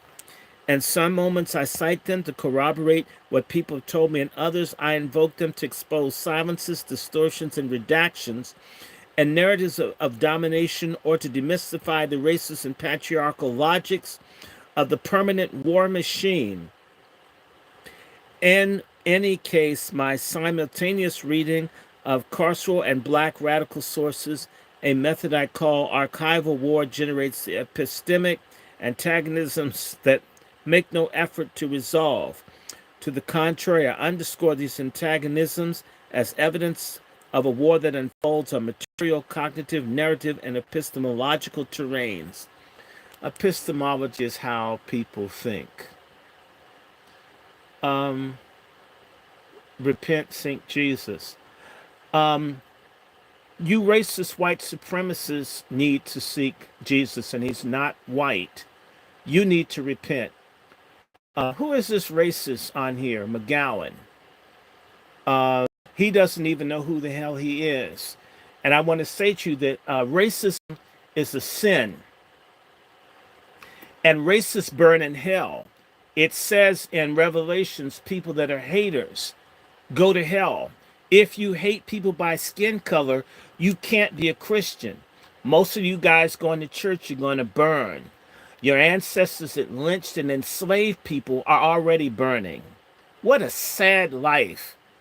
You spend all your time hating everybody. You're going to tell me about Jesus. The fact that we know there's a Jesus in our community is that we don't want to kill all of you for what you've been doing to us. That's how it really goes. In the world, it's blood for blood. And I'm not advocating blood for blood. It's your people who practice genocide for nonviolence. Repent. Yeah, you need to repent. We're reading about the wickedness, and you have to understand something, that this is metaphysical as well. That's why I'm going to say to you, white racism is Luciferian Satanism. Anyone that hates other people is of Satan, of evil. Okay? You're never going to hear me come on here and say I hate people because of what they look like. That's just ridiculous. I will never preach that. I don't believe that. But there are a lot of very sick people, and this whole system that allows them to torture, molest, rape, take the organs from people is because these people are agents of Satan. You that are atheists out there that think there's no importance, if you don't believe in something to be able to deal with these demons in day-to-day life, you're going to suffer. Your ancestors were praying because that's about all they had, and some of them were doing a hell of a lot better. The black community has more money now than they've ever dreamed of, and we're doing worse. What's the difference? We've become Americanized. We're more like what we beheld in white people than they are. Don't work together. Don't support one another. Can't form a family. Can't cooperate. Can't reason. Pull out a gun at a party, start shooting people because this isn't who we are, but this is what we've fallen to. Part of why I want to read this book is I need you to understand they failed to crack the people in the prisons. So instead, they invented a prison fabulous life and got it to be outside the walls. Remember, he was talking about public perception to make prisons glamorous, to make going to jail great, sagging and all this. This is part of a systemic thing to destroy us. Don't ever let anybody, in particular nobody that's white or anything, ever taught you about conversion to any religion. That includes Islam. If they're not talking about reparations and restitution for what's been done to us by the Muslims since the 600s, and by the so-called fake, weaponized Luciferian Christianity that they've been pushing since the 1400s. There's no God in that. These people talked about law and warfare. There's also the religious dimension to the warfare. It's been a crusade against us. The Moors that the Christian crusaders fought, a lot of them was black people. And the crusades that the Spanish waged against people in Latin America, and then what they did in America, this is a thing about I have the right to kill you because Jesus Christ is white. And you guys are the devil's people. And this is why I said I want to talk about Robert Louis Dabney and white Christian nationalism. It is satanic. Dylan Rolfe is satanic. All the people that are against reparations, it's satanic. I'll be talking about this in the my SALT sermon about 2:30 today. Reparations is biblical. Jesus Christ believed in reparations. Anybody white calling themselves a Christian, if you follow Christ, you believe in reparations. If you're a Satanist, you don't. Anybody that ever dares tell you they're Christian and they're against reparations, they're a liar. And that's what I'm going to say. What's more reparational than the story that an innocent man dies to save humanity? That's a reparation. The whole Christian story is based on reparation. Any cracker that can't get that never knew who God was. Never let anybody tell you you don't know a damn thing about God if this country and this American empire doesn't disturb you mentally.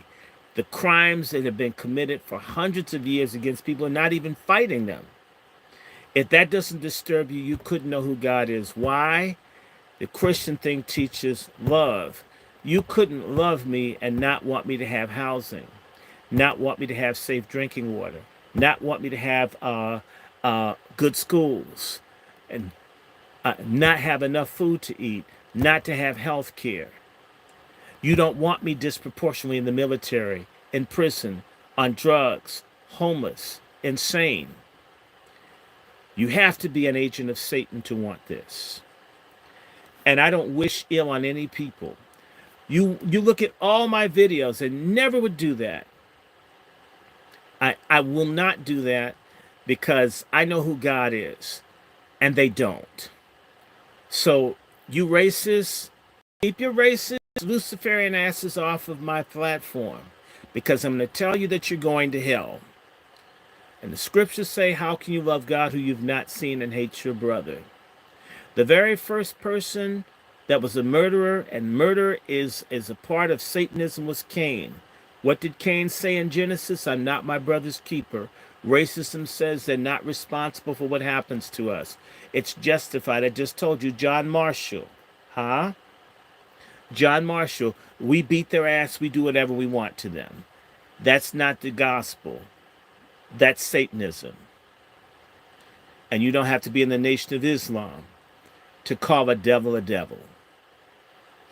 We got black devils, but I'm sorry, I'm going to call you out if you have, I don't care what you look like, but if you come with the spirit of Satanism and Lucifer, and you think because you're pink, I'm not going to trash you, you've come to the wrong place. And I say this to any black person that sits up under a jackass like T.D. Jakes or these other people who haven't told these no good white preachers like Joel Osteen and all the others that they're going to burn in hell. for being these evangelicals that let our people suffer like this, that they're going to burn. Those coon preachers are going to burn too. There's a responsibility, if you say that you believe in God, to tell people the truth. Part of the gospel is that you got to change your ways. The abolitionist movement that he's talking about was a movement that was telling people in so many words, if you owned people and you did this, you were going to hell. That was part of the power of the abolitionist movement, even though it was just a minority of people, white, that got it.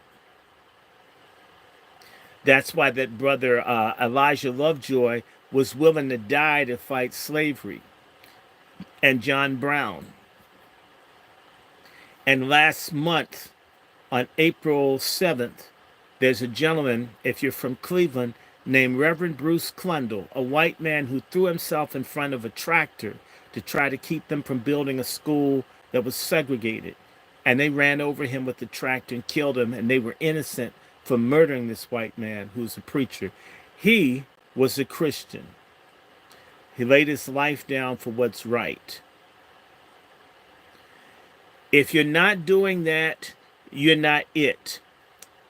99% of what you see on Sunday coming up is a business. It's a hustle. It is a hustle.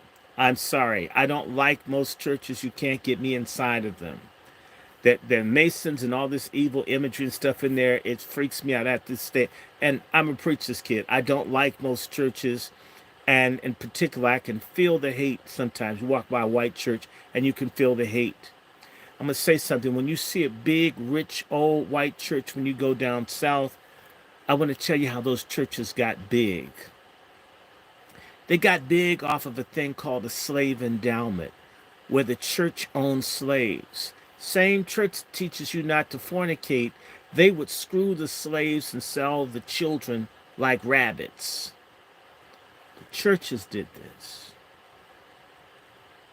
Princeton did it. Harvard did it. Yale did it. University of Virginia did it. When you see these First Baptists, First this, for those churches throughout the South, their capital to have an educated pastor often were in the form of raping a black woman and selling the kids, or use the black men. Yes, they did. How can that be God? That's Satan. You can tell a tree by its fruit. Do they love? Do we have a fair, equitable society? No, we don't. Can't be God. Keep dreaming. All right. I just had to, so yeah, please, please, please. I never said damn God. I never said damn scriptures. I didn't say, said damn the business, damn the racism, damn the lies and the hypocrisy. People need to understand Maryland, Maryland, slave state. It's a Catholic slave state. The Jesuits owned people. They molested kids and all this other kind of stuff. I'm just saying. Georgetown University was saved by its sale of slaves. I'm just telling you. I mean, tell me to repent. Be very careful. One of the main ways that they dominate people is a lot of our folks think these other people have something we don't. White people do not have a lock on God. White people don't have a lock on truth. White people don't have a lock on reality. In fact, they're very much into unreality and denial. And they don't know who God is. The proof of that is how we've been treated. And I'm not trying to be funny, folks. Proof of how wicked this system is. I'm not trying to be cute, and I'm not trying to make anybody feel odd. But if I said to you, the King James Bible, written, put together about 1611, if I said to you, King James is my uncle, biologically, same devil trying to lecture me doesn't even know that his kings and queens from Europe look like me. That's sickness. The Bible says Satan's the father of lies. The greatest lie is that everything and all civilizations start and begin with white civilization. It is a damn lie. It is a lie from hell. As I said in last week's sermon, racism is Luciferian white supremacy. It is a synagogue of Satan. Why do you think the scriptures talk about a synagogue of Satan? If you read in Revelations, it comes right after the church in what city? Philadelphia, brotherly love. The synagogue of Satan is juxtaposed to Philadelphia, people who love their brothers. Us. Synagogue of Satan, people who don't love their brothers. Racism is part of what we're warned about in the Bible. Racism can get people to do what every kind of wicked thing to other people because other people aren't human. It is so satanic, and it's normative, and the main purveyors of racism worldwide. Sorry, you white people on a global basis, y'all been everywhere messed over. Nobody's ever done anything like y'all have for like 600 years straight. And proud and use God's name in vain to say it's God's will that we kill off the Indians, we enslave and kill the Africans. That's God. No, if that is your God, it is Satan. And you're a Satanist.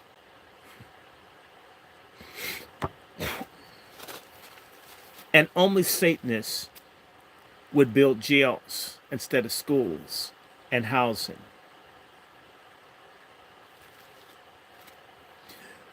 We need to reassert the moral authority of our ancestors to call people out that they're Satanists. Stop letting them tell you that they're preachers or they're this or that. You can't tell me a goddamn thing. Let me tell you something. I'm going to stop here. Back in the 90s, all these so-called white evangelical churches, because they're waging war against us too, had this racial reconciliation thing with black churches, and they apologized for slavery. It's bullshit. Because these same white churches support a thing called ALEC, the American Legislative Exchange Council, where they create legislation to reduce black people to slavery. Did you know there's such an entity? And they consistently think of and look at ways to take away everything that black people have gotten since 1865. And this is all they do. Just sit down and say, how can we hurt black people? It is ALEC that came up with HR 4321, where they're saying nothing that any city, state, town, or county that they do to help black people, if they do that, they should be cut off from all federal government money. Basically, they're trying to get a law where literally the only way that black people will be able to exist is to be in a situation worse than slavery. That was put in committee last year. That's what these fake white Christians do. And if you're not like that, then God damn it, then tell your other racist white folks to stop it. You could stop it. Never let them come and talk to you. Y'all need to talk to each other, white folks. Confront each other. And they won't do it because you know what? Their God is white power. It isn't Christ. It's not the thing in the book. The Bible is used as a weapon against people. And in fact, not only is it used as a weapon, they tried to set it up where we couldn't even read. So we had to just go with what they told us. And in reality, to this day, too many of us go with what these people tell us. To hell with what they say. To hell with what they think. Got to think for yourself. God gave you a mind to talk to him and talk to each other. I didn't say hate anybody, but why do you look to another group of people to educate you, to feed you, to tell you what to think? You turn your kids, your health. Why can't I go amongst my own and get these things? That's part of the warfare. That's the other thing that he's not mentioning. It's called ethnocide, where you destroy all the institutions. Not only did they attack black activists, they attacked black business people. Anything that black people could have to hold, that was destroyed as a means to ultimately genocide us. And we need to grow up to that and stop acting like everything is post-racial.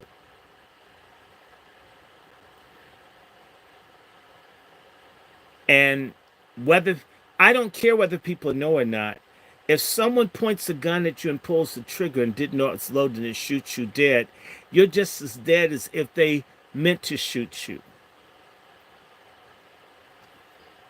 And I'm going to tell you something, I must finish. The most disgusting thing about racist white Americans is that there are 80 million black people in this country. We have the 6th largest economy in the world. And they know more about China and Germany and Russia and everywhere else. They don't know anything about us in this country. That takes a whole lot of work to pretend to literally make a people extinct in your own mind. That they don't even matter. They know more about the illegals coming in than you. Will do more for an illegal than a black veteran or a black person that's paid into the system. And not see that as contradictory. I mean, whether you like me or not, what you would give it to a mass killer that's let out of jail in Honduras, you do all that, but a black veteran, you leave them starved to death? That's hatred. And that's genocide. You used his health up and messed him up, and then you leave him to die. That's how they got rid of blacks in Argentina and Uruguay, in Chile. Not that they're not blacks, but they decimated the black men, put them in all these wars. Same thing happens here. Put them in jail. Never let anyone lecture you about God. Never.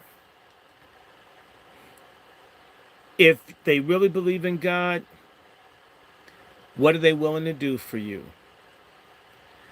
I'll be talking about that later today. We have to talk a little bit about spiritual stuff too. It's all interconnected. If you understand that J. Edgar Hoover said they have to prevent a rise of a black messiah, they see the war against us in spiritual terms as well. All the little black leftists and other people say, oh, there's no God, we don't need all this. They've been listening to, forgive me, GCP commies. And yet the GCP, when they want to take some land from somebody, they start talking about the Bible and Torah and all this other kind of stuff, right, to manipulate people. We're the only people who will throw away a transcendent concept of brotherhood, unity, and spiritual harmony because of a passing phase. Come on, y'all.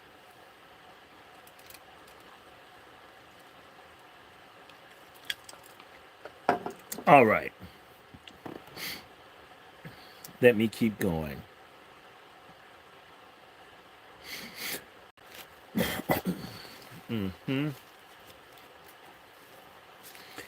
By expropriating evidence from carceral archives, I'm able to illuminate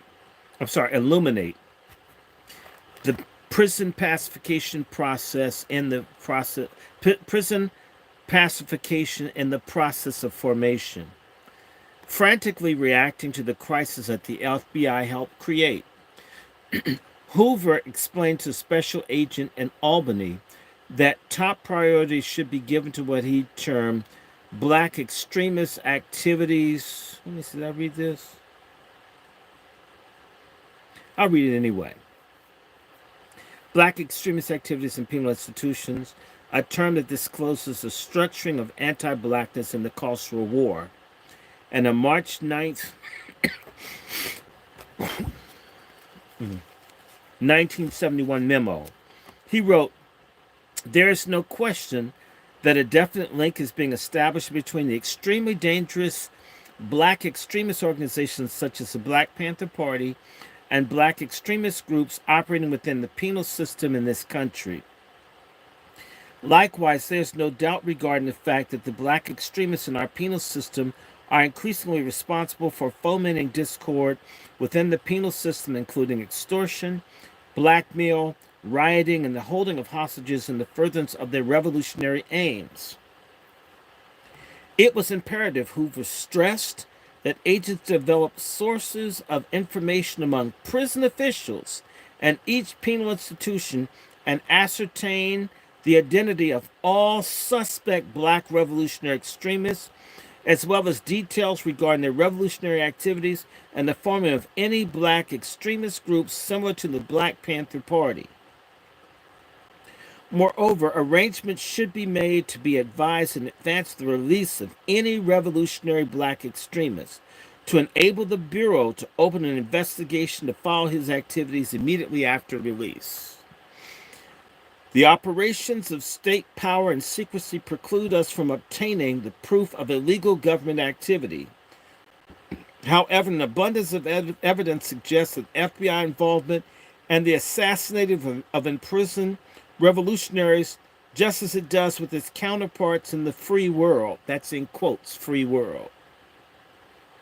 "Moreover, captive rebels have long argued that many who evaded physical assassination were subjected to technologies of living death, including sensory deprivation, behavior modification, brain warfare, and mind control experiments." Entitled "The War on the Black Revolutionary Minds," Chapter 6 discusses episodes that are often dismissed as conspiracy theories or examples of racial paranoia, and yet this hesitancy to pursue seemingly outlandish or unprovoked claims has hindered our understanding of historical development and the political dynamics in play. Many of the events explored throughout this book cannot be proven according to the positive standards of truth because powerful actors strove to conceal their actions. In other words, people who tell the truth, friends, face a government that deals in secrecy and lies, that does everything, which means there are things I can tell you. I saw a group of people outside the Inter-American Defense Agency on Euclid and 16th Street, like 2 weeks before there was the coup against Hugo Chavez, back about 2001. I told people there's going to be a coup in Venezuela. I've never seen people outside that building before. They were all Marine and naval uniforms, and it happened 2 weeks later. Trust me, there'll be no record of this meeting. And certain people tell you I'm delusional, I'm a conspiracy theorist. I saw him. I didn't have, take pictures, but you get where I'm coming from? It's difficult. It's difficult. It's difficult to. They make it such that there are things, the secrets, like the Kennedy assassination. They won't let you know who did it. They won't release it to protect people. So it's hard. It's interesting. They call people conspiracy theorists, but won't let you look at evidence. Why not produce evidence that the people are lying? Because they can't. And so what he's saying is, we were not allowed the means to prove what we are saying, because they'll do everything to hide the truth of it. And then attack the people that tell and say, well, you can't prove that. You don't do that because, well, where's your documentation? If you've ever dealt with the FBI, they'll black out everything they'll black out the whole page. You fought, and they'll give you the page, but they black it out so you can't get one piece of it. That's how this wicked repressive system works is to even hide all truth and facts, so they're in control of the narrative. They know what it is, but they're not going to say. And if you say you can't prove it on the terms that they would demand, even if you can see all the circumstances of or all the evidence of a genocide or repression, you don't have you see it, but maybe it's all circumstantial. It's all circumstantial that almost all the abortion clinics that Planned Parenthood has is within 2 mile walking distance of black areas. I mean, just all of them, all the time. That's no conspiracy. Well, you're a right wing conservative. All of them. When they wanted to build the super highways and do urban renewal, they destroyed all the black communities. And they ran super highways through all of them. It just no. All those things require planning. All those things require research to do it. Okay, but you may not be able to touch things because it's in the archive, and you can't go into certain places. You can't look, can't know. Understand there's so much. In fact, and part of what we should want from reparations is to demand that we get all of our papers and secrets. See, people say you don't do. If we had some of the stuff to show how wicked this thing is, a whole lot of folks would have no choice but to try to pay to shut this thing down. Same way when the police shot Laquan McDonald in Chicago, and the videotape got out and they couldn't hide it, right? This is the same situation that we have to understand that there is a conspiracy against the truth and against truth tellers and against facts. Not just against activists, but people that ask questions are seen as bad. Sometimes they get killed. There is a white woman that was looking into pedophilia and human trafficking of children, the Child and Family Services. They killed her and her husband in Georgia, and if you start asking questions, they may shoot you too. And just none of this happened. Well, they just got killed. Well, no, they shot themselves. Let me just keep moving. Critically, coercion is not the only weapon in the arsenal of this carceral war machine. Authors of counterinsurgency doctrine stress the imperative of calibrating terror-inducing violence with solicitous reforms, aka let's take care of the boule and the bushies. Let's make it seem as if things work. Look at what we're going to do for Michael Jordan and Oprah and Jay-Z and Shitty and Demonce. Help them and get people to say everything's fair. You just try. Look, Obama won. Believe. You get me? It's a divide and rule. Give certain people, certain privileged favorite coons get stuff, and other people, no matter what, can't. And say, man, it's because you didn't try hard enough. Well, you need to wear the right suit. You need to know how to talk. You need to do this. You need to do that. See, you're too ethnic. You know, you need to put on some blue contacts, put some blonde in your hair. They'll make it. Or get a grant, man. Just join, right? It's all a way of controlling people. It's not always through violence. Listen to this. United States Army Counterinsurgency Field Manual. Counterinsurgency means basically a way to fight against people. Notes that auxiliaries might be co-opted. Listen to this. Auxiliaries, helpers, coons, traitors might be co-opted by economic or political reforms. So you help 10% of black folks. Top 15% of black folks have 85% of the wealth in the black community, if not more. They're the ones pushing Biden and saying everything is great. And you'll never see them. The ones in caucus and all these people, they're the ones making 6 and 7 figures. They don't live the reality of 85% of black people. And I tell you, you could be like them. Suck a dick. Get screwed in the behind. Munch carpet. Get in an interracial relationship. Stop believing in God. Become a Buddhist. Or just stop being so black. Then you can have the good things too. Screw Clive Davis or Mr. Blumberg or whoever. Who is that guy from Universal Music that's named? I'm not going to call him. Co-opted by economic or political forms, while fanatic combatants will most likely have to be killed or captured.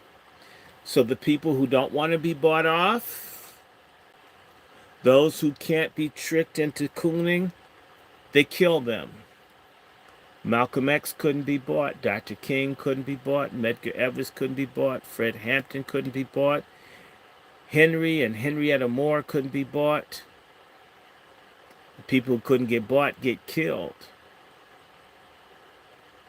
And we can name others of people all over the country that get killed. They couldn't be bought.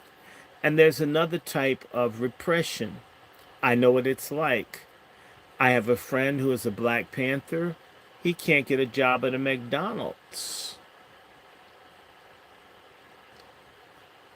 Trust me, I know what it's like to apply for a job and the job's open, and then all of a sudden the job's closed. There was a lady that was calling around, an African lady from Liberia, was calling around telling people to fire me. She's connected to the intelligence community. I'm just telling you, I've experienced it. Y'all, trust me, a lot of people that are outspoken and black, they they can't they can't work certain places. It's not that they committed a crime. It's that this thing is still in operation. When 9/11 occurred, I want to tell you that Haile Garima, the filmmaker who made Sankofa, I don't know if he was joking, but what he said to me is that the people asked him about me. I used to raise a lot of hell when I was a student at Howard. That they asked the teachers about me, what needed to happen to me. You'll find right after 9/11 at Howard University, the phones that we were forced to have in our rooms had the same extension numbers. The last four numbers matched, or I should say the first three numbers matched that of Homeland Security. And I can go on and on of things that I've seen happen. I know if there's a woman named Yolanda that was an activist that used to visit my house. It's the 70s. Used to work in the community, try to help people. She was killed face down, execution style in Southeast DC about 1975. They shot her in the head, left in an abandoned building. That's 1975. This stuff is real. And so you can be a really good person and end up dead. There was a guy, his last name was, I think his name was Robert Rhodes. Very active talking about America and apartheid in South Africa. Student at Howard. Somebody drugged him and they messed up his mind. I think he's dead. These things happen. Even the people that not out breaking laws, not trying to, just telling the truth.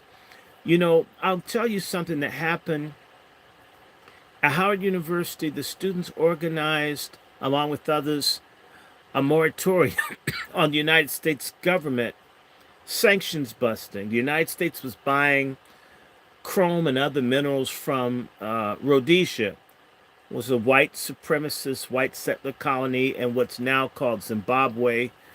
And they were buying so they could have money to buy weapons to do genocide on the black majority, which is Matabele or Ndebele and Shona.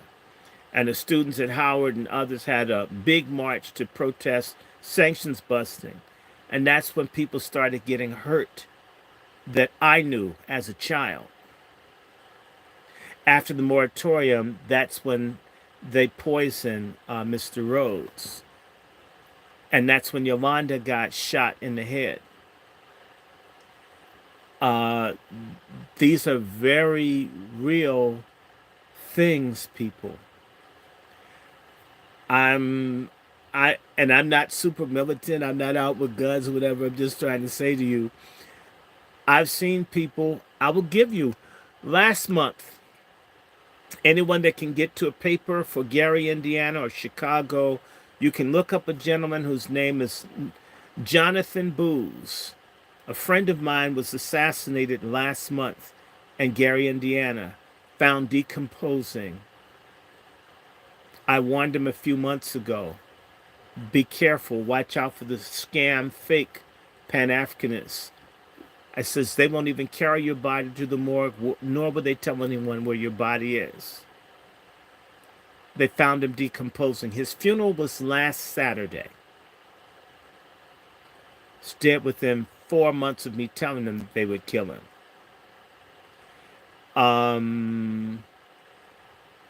He's a friend. He's dead. 49 years old. I don't make these things up. I'm not trying to scare you. I'm I don't have a huge platform of what 32 people watching whatever. Um Even small, this guy was trying to help the youth, trying to take over the school system in Gary so black kids could learn. He's dead. He's dead. Nobody knows anything. This has happened more than a few times. This is happening now. Okay. Uh I was in the same hospital as Dick Gregory. A doctor I didn't know was going to try to give me surgery without the consent of my mother, who's my guardian. I mean, when I'm in the hospital, they had ambulance and everything to take me somewhere. That was in March of 2022, and had to fight like hell to get out of that hospital. They're not gonna kill me like Dick Gregory. I told my mother. You don't think they know who we are and where we are? They want to puncture my lungs and all this stuff and get me to agree to it. No guarantee, and they wouldn't be liable if my lungs suffered. I'm serious. So, well, people of color bitch tried to tell me that you're gonna stab me in my lungs. See all the gagging and stuff I'm doing with the stuff I already have. What do I need with a hole in there, right? Mm-mm. Open your eyes. There's a war that's declared on us whether we want to fight or not. I'm not a person of violence, but I'm telling you, violence is being done against us on so many ways until we don't even think about it. Let me keep reading. Measures designed to rectify genuine grievances and increase prosperity. So, in other words, they say, hey, wait a minute. We really are effing black people. So we are screwing them. Let's use some KY jelly. So the legitimate, genuine grievances and increase prosperity. In other words, pay off a few. Deprive insurgents of issues that can be exploited to foment popular unrest. Listen, I'm going to tell you this name. Explains Frank Kitson. Let me just tell you, I know about Frank.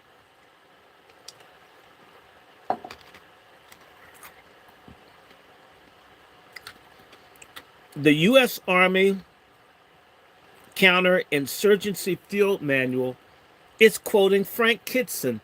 Frank Kitson was in charge of doing genocide in Malaysia against the Malays and Chinese and against the black people in Kenya.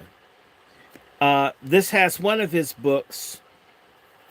Okay. Frank Kitson, the British counterinsurgency expert whose low-intensity operation, subversion, insurgency, and peacekeeping was central to the development of COINTELPRO and Prizaks.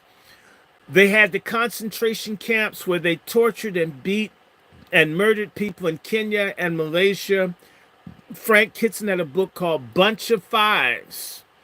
He was the one that learned how to get, it's called gang counter gang, to get different people or to get people to fight and kill each other. This is what they're doing with the music in England and in Chicago and other places where they're using gangs and people to kill each other and issue threats. This is a program that's been in effect for close to 60 years. Frank Kitson, let me put his name up here for you guys, and I'll put, you can look him up right in Wikipedia, it'll come up. He's the father of white supremacist guerrilla warfare. I'm going to put one of his books up. Bunch of Five is one book. And he also came up with the gang, counter gang, where he could get black people to murder each other for the state. Did you see a gang, counter gang situation? Yes, you did, with the Black Panthers and United Slaves in Los Angeles, 1965. Or no, later than that, 66, 67, where Bunchy Card and the other guy got killed. In fact, Karenga, who a lot of you worship and follow that Kwanzaa shit, is an agent. I said it, I don't care. Frank Kitson, gang, counter gang. Let me put up on the screen for the people who don't like to read. Frank Kitson, Bunch of Five, gang, counter gang, warfare. Okay. I have Kitson's books. I think I have Kitson. I may have Kitson's books here. I buy a lot of books, which is why I always ask people, donate, donate, donate, please. In fact, who's donated? Who's dropped? Nobody, by the way, as far as I know now. I didn't get $1. I've been on here since 10 o'clock. It's what, 2 hours. If I were a white supremacist teaching white people to hate black folks, man, my power talk, I'd be rich. We're the only people that don't invest in people who invest in us. That's also part of the brainwashing and the training. That's what he's saying. Genuine grievances and increased prosperity deprive insurgents of issues that can be exploited to foment popular unrest. If you make certain Negroes feel comfortable, you make the ones who are standing up look like, they're not relevant or, well, man, I'm doing okay, everything's fine. If you have that mindset, you've already been conquered. You've been defeated in your own mind. And everybody in warfare invest in people that are fighting, even if it's intellectual warfare, which is what we're doing right now. And the reason that people don't let people like me teach, let me just tell you a real story. I was being taken down to DC jail to talk to the young brothers there, and I wasn't asking for anything. And the sister who would take me in, she was very good at turning lives around. They are trying to fire her. They didn't want me at the DC jail because I walked to the library and could see there were no reading materials for black people. I didn't say anything, and they had me thrown out of the jail. I didn't protest, no signs, I didn't argue, I didn't frown. And it was a black woman. Yes, it was a black woman that snitched. She could tell I wasn't a coon. She ran to the white woman, told him, get me out of the jail. They had all these books for the Spanish speakers and nothing for black Americans. Nothing. In a city that's at least 50% black, a jail that's 99% black, and there's more stuff for Spanish speakers than for black Americans. Let me type this book that he had. There's another book by Kitson. It's called Low Intensity Operations. And some of these books are inexpensive. You can get them on Amazon. Um, they didn't teach me this in school. And so I'm trying to get y'all to open your minds. And by the way, they won't necessarily teach you this in college. And they didn't want me in DC jail. All I was trying to do is talk to young brothers, and they put me out twice. I'll go back. The young brothers like me. They're just afraid we're going to do something. I would tell the brothers to respect each other, to read, to pray, to be decent towards each other. Do you realize that's subversive? And the prisons, they encourage the fighting and the gangs and the sodomy and the rape and the drugs. That's part. All of this shit that people call keeping it real is a way of destroying us. Yes, yeah, God will absolutely help us. I believe God is in this.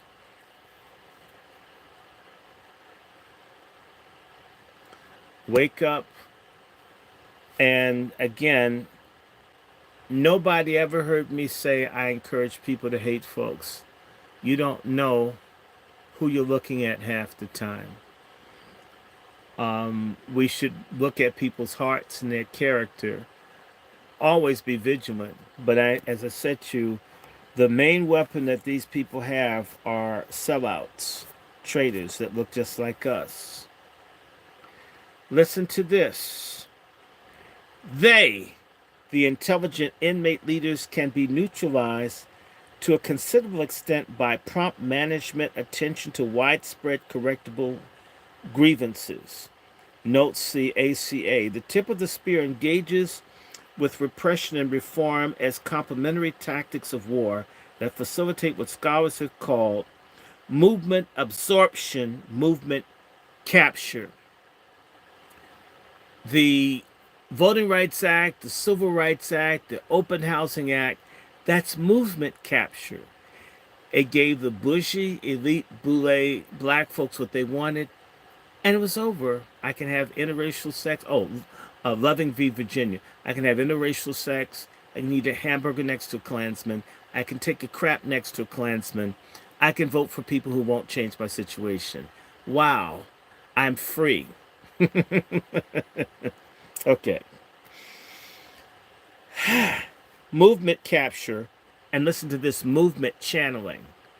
Like what the sodomites were doing with Black Lives Matter, channeling us behind trans. Or the people of color madness. Or, ladies, feminism.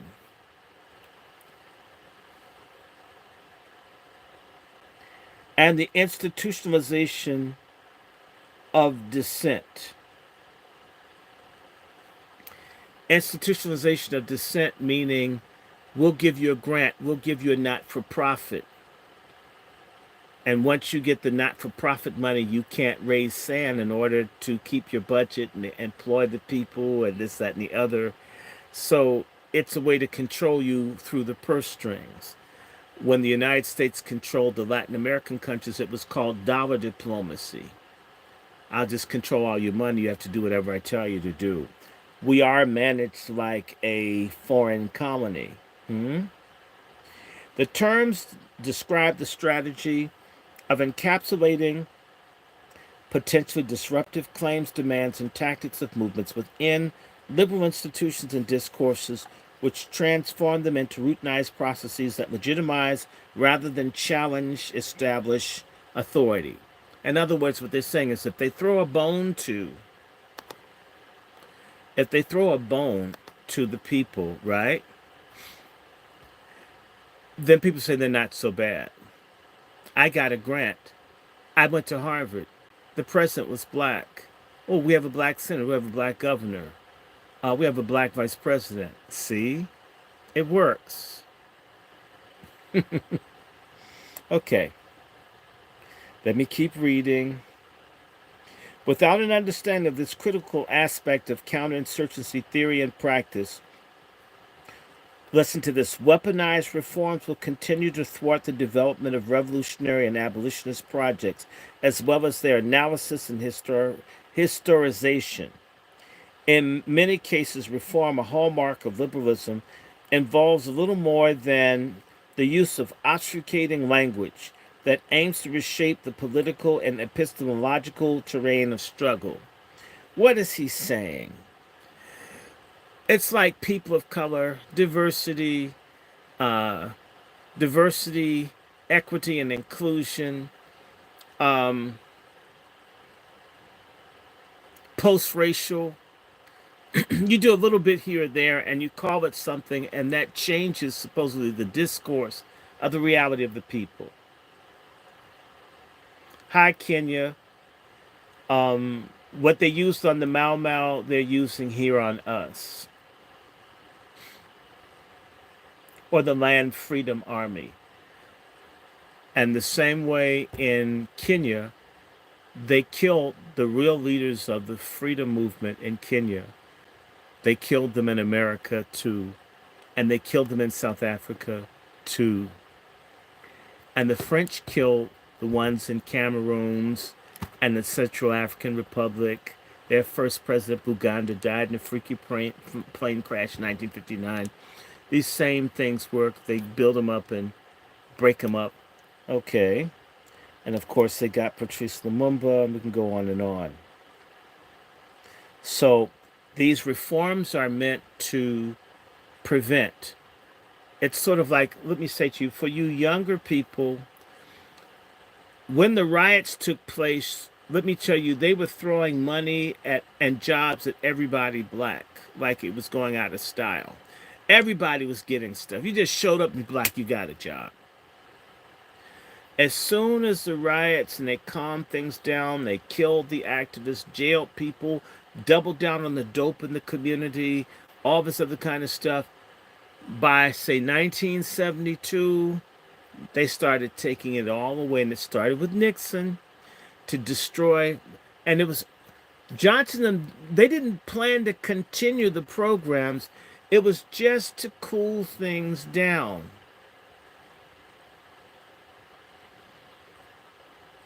Okay. Biden and them were talking about police reform when people were burning stuff in 2020. I'm not saying I agree with any of that. They were at least talking it. When the burning stopped, Biden said, to hell with y'all. Y'all got to get behind the Hispanics. Sure he did. I'm not saying I even agree with that movement. I'm just trying to give an example. But all kinds of things. There were all kinds of youth programs. They were giving books. They were giving food. They were doing all kinds of stuff all over the community, but they also had people spying. They used those programs to spy. They had Vista.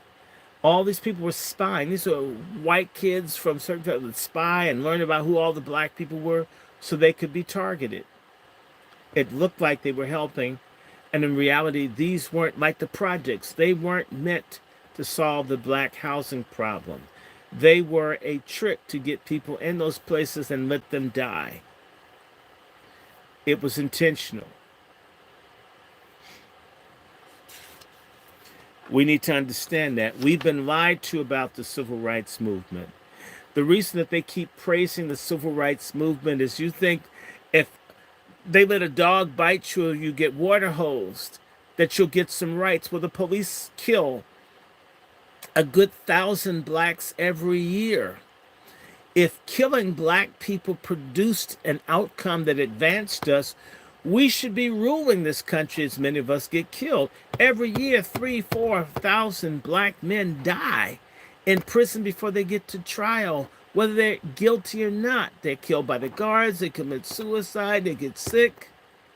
If getting beat on Edmund Pettus Bridge meant so goddamn much, how could the thousands of people that get killed by the police not translate into some kind of social change for us, other than we were lied to?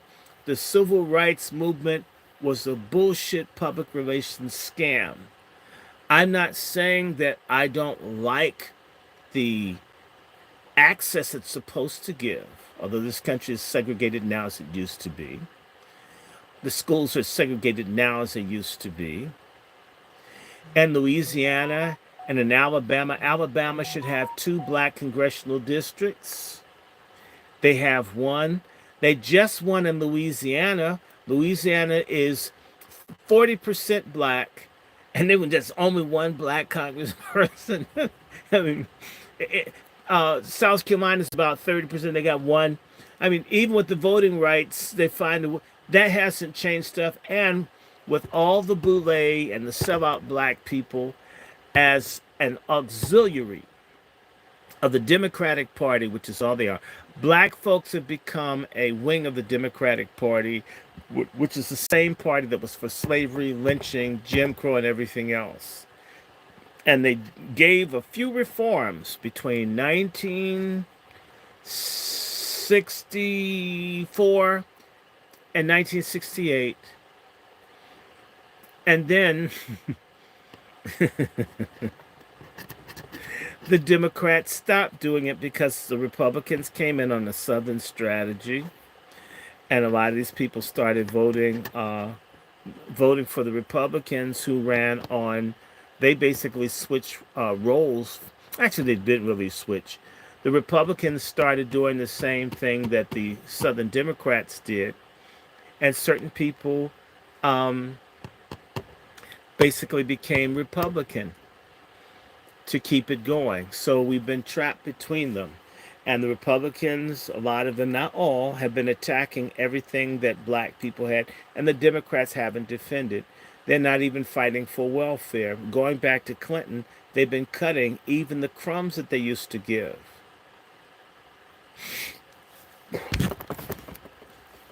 The crumbs are disappearing. And even now, they're giving more crumbs to illegals in this country than they'll give to you and I. There are black disabled people in Washington, D.C. who get $6 a month in SNAP and food stamps, and yet there are illegals that get $1,000, and then their family gets money. You go in the store and you watch these illegals, and they've got baskets full of food. And you see black folks that work with 4 or 5 items in their basket cart. That goes on in the goddamn grocery stores where you and I live right now. Not a peep from moist Hakeem Jeffries. Not a peep. Not a peep from the Negro preachers. These AME people who think abortion is civil rights but can't say anything when their own parishioners can't afford to eat. One in 5 black people in this country is food insecure. Tonight, 30% of the children or more in Mississippi did not get enough to eat. It was the same in 1965. Did the civil rights movement change things? With punk-ass Benny Thompson, all he does is attack Trump. Where the people have hookworm, the black Americans all over the South have worms that prevent them from developing because they walk around in their own shit because they don't have plumbing and no one cries out for them. There are people in Africa that don't have hookworm. There are people in South America that don't have hookworm. But they have hookworm in Alabama and in Arkansas and Mississippi and Texas and Alabama and Georgia. Don't even have a safe place to shit in America. What? 100,000 missing black women in this country, tens of thousands of missing black children in this country. Have you ever noticed, and there's no movement, there's no matter what the atrocity is that's happening in this country, there's no response to it. None. No organized, I mean, there's nothing that upsets the black boule because it doesn't happen to them. See, if they take care of 10, 15% of us, they'll make certain that the rest of us die. I will keep repeating this, and the most disgusting thing of all times is that the Greek letter organizations ran the Tuskegee experiment. Black people helped kill black people with syphilis. Before you blame white people, they helped the white people. It's that kind of people that they've empowered, that they've prospered to kill. They did it in Kenya. Like masses of Kenyans and Kibera and other areas left behind, and the rich ones are the crooked at the top that kiss the British and the Chinese and the Indians and other people's asses, and they let the people suffer. By the way, Kenya was where who? Kitson was. Think about it. Obama's from where? Kenya. Obama's father came to America through the CIA's African airlift. Your dumbasses voted for Obama. He was a CIA psych op, and 99.9% of you fools fell for it. And you still have his shirts and books and stuff, and his mannish looking wife and the kids that aren't his. Damn. You know, black folks were smart in the 60s. And by the way, in the 60s, 50s, and 50s and 60s, when they wanted to control white kids, they gave them LSD until they found out LSD made white kids radical. So then they just started letting them have heroin like they had already been given to black people. LSD for white people in the 60s, that was part of Operation Chaos that I was talking about earlier. I don't know what the operation is called, but they've got all of our stupid ass people. Hi, Kenyan friend. They got us all on Daga. Daga is a Kenyan word for weed. No, Shada. Shada for Kenya. Daga for South Africa. I'm sorry. Drugs. So all this weed being pushed, you need to understand the CIA is in the music business. The CIA is in the movie business. The CIA is responsible for Sidney Poitier being a movie star. The CIA were the people that said you have to have blacks in American films. We have to show the world that this society is diversified. You can't have all white movies when we're having a Cold War with the Russians and they're talking about American racism. We have to establish a visage, a fake facade that things are better and improved and America's opening and inclusive. Let me tell you something. The same year Rodney King got his ass beat, was it 1989? It's the same year that the Berlin Wall came down. Ever since America's contest with Russia stopped, black people have been moving backwards. The civil rights movement was a Cold War masturbatory scam, and we fell for it. We didn't know any better, but now that we know, look at how the Boule and them won't say anything. The jabs was a psychological warfare effort of the United States military against the American people, principally us.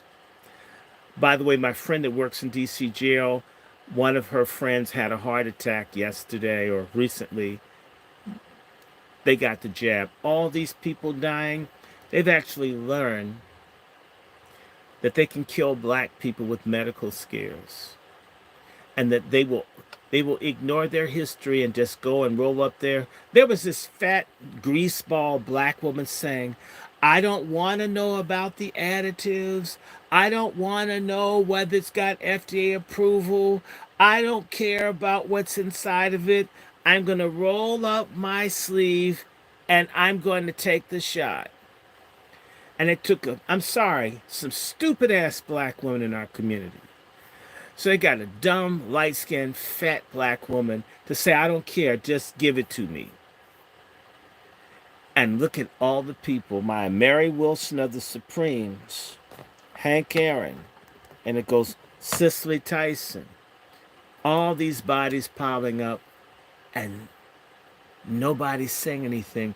This is proof that they've almost won. They've almost killed off our will to live as a people. And we've allowed it to happen. And there were people telling the truth. And now there are people like, what's this one up in New York? Cuomo is saying he took ivermectin. All of these people coming out saying that they took this stuff. And when people like me were saying it, I was getting people cursing me out, threatening me, you're not a doctor. Shut the F up. Right? And I've just watched people be sick continuously for the last 3 years. Considering I'm the one that had the heart attack, I'm doing better than the people that got vaccinated. I'm not saying, do what you will. AstraZeneca's in trouble. All of these people getting in trouble.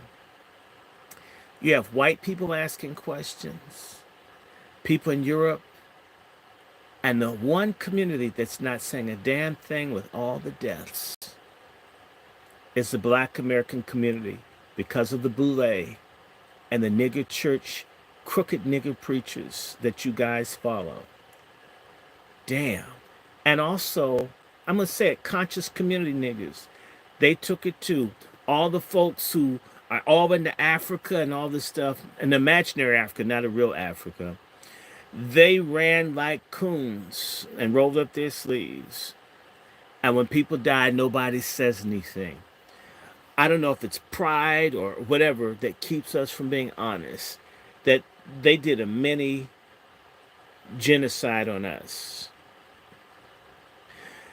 Homeless people made it without jabs. Think about it, without health care, bad diet, living better than people who had good jobs. Just watching all of these people, in particular ones with the government jobs. Look, they don't need the black buffer class anymore. And they knew 50% of your black professionals work for state, federal, and municipal governments. And those, you had to get it. So the cream of the black middle class is being decimated. And not a goddamn whimper. They're so proud of the fact they have a 401k, that they've got benefits, and they've got stable employment, that their Hatch Act, I don't ever raise my voice. I got my job, right? They're dying on the vine. It's a pacification. Let me keep reading. Let me see. Oh, and I've just got a page and a quarter left. Okay. In many cases, reform, a hallmark of liberalism, I've read this before, involves little more than the obfuscating language that aims to reshape the political and epistemological terrain of struggle, operated in the context of anti-communist counterinsurgency at the height of the Cold War. Expert propagandist Paul Linebarger dubbed this as nomenclatural reform. And what Ricardo de Leon, an imprisoned Black Panther, called the euphemistic baptisms, prisons became correctional institutions, guards, correctional officers, wardens, superintendents, with similar rhetorical shifts occurring on the national level. In other words, they changed the name of what these people did to make it seem cool. This nomenclatural reform and euphemistic baptisms were part of a broader strategy of psychological warfare through which the counterinsurgency intellectuals aim to present a benign public image of prisons without in any way altering their repressive and dehumanizing function within the social order. Readers will take notice of my obdurate refusal to normalize those reformist vernaculars. This is a rhetorical strategy of counter war that strives to destabilize the epistemic dominance of the state. Interestingly, the event that brought Queen Mother Moore to Greenhaven emerged out of the context of reformist counterinsurgency. Introduced as a direct response to Attica, the prison based Community Day events were among the constellation of humanizing reforms that incorporated the revolt's minimum demands in order to pacify rebellion. After Attica, as I show in Chapter 5, New York prison crats began operating their prisons to outsiders as a tactic of control. Although publicly celebrated as a win for the movements behind the walls, this tactic was essentially a bribe. It allowed prison authorities to dangle the opportunities for captives to commune with their loved ones and partake in these periodic bursts of gaiety, as the New York Times describes such events in exchange for their compliance with administratively defined standards of good behavior. That Moore entered this alleged humanized space and nurtured a black militant consciousness that authorities sought to tame, demonstrates her political acuity and illustrates a difficult to perceive psychological layer of this war. These multifaceted tactics of state repression index the dynamism of the movements that they aim to contain, signifying the effect to which the prison rebellions of the 1970s posed a material and symbolic threat to the social order. These highly politicized, self organized anti carceral eruptions demonstrated that the most despotic institutions in U.S. society could not contain a rising tide of collective striving for liberation. Moreover, national and international support for these movements signaled a widespread view of the state as illegitimate, as lacking the authority to criminalize populations and banish them from the realm of rights, humanity, and civilization. By recasting the prison as war and tracing the collision of the long Attica revolt against the imperial technologies of pacification, Tip of the Spear provides a counter history of the contemporary carceral landscape. Readers will not be rewarded with the comforting resolution, nor will they find prescriptions for future action. To seek such prescriptions in an academic book is a fool's errand. He better not talk about no revolution and want to work at American University. What this text provides is an archive and a theory driven narration exposing a war that has been intentionally concealed. Although its geographic focus is New York State, it yields a wealth of new insights about black radical politics and state repression that are global in scope and critical to the understanding of the current political moment. It shows that without understanding carceral space as zones of undeclared domestic war, zones that are inextricably linked to imperial and officially acknowledged wars abroad, we cannot fully understand how and why the United States became the global leader of incarceration that it is today. It is my belief that with consciousness that we inhabit war, communities of struggle will be in a better position to live through, organize against, and abolish it. I want to make two things because it's time for me to stop. I got to break here. But how do you guys like this book thus far? Like this if you learned something. And this is just the introduction. The rest of the book is an easier read. I'm going to read more of this tomorrow. I promise you we're going to come back and do this again. But I want to say two things. No, I need to sleep. Why do I stay up all night? Angry black man, when you go send me a piece? And this is work. Okay, now, I want to bring up something that I'm very pissed about. I'm pissed about the fact that black women are raped in prisons all the time and there's no outcry from women. Where the hell are you, black women? Women get raped in prison all the time. Black women get raped in the military all the time. They're disproportionately represented in the military, disproportionately raped. Silence. I'm going to keep pointing my finger in the eye of black women. Wake up. Feminism is a lie. Your mission is to be beside and a helpmate to black men, not to be his leader. No, people are led by their women. That's insanity. It will never be so. If women were the true leadership of the black community, they would incarcerate you in greater numbers. If you were the true leaders of our community, the cops would shoot you in greater numbers. Stop claiming credit for that you don't suffer for. It's immoral, it's despicable. It contributes to why we can't see eye to eye because you're lying to yourselves. Don't believe lesbian feminist hype. They hate you too. They push for you to be sterilized. I didn't see any white women fighting against sisters on Norplant or on Depot. Grow up. I want to say one other thing. When I do these talks, I must say to you, I hated certain sorts of people in my classroom because if you come late, they would, and there's a kind of black person that doesn't realize how out of order they are.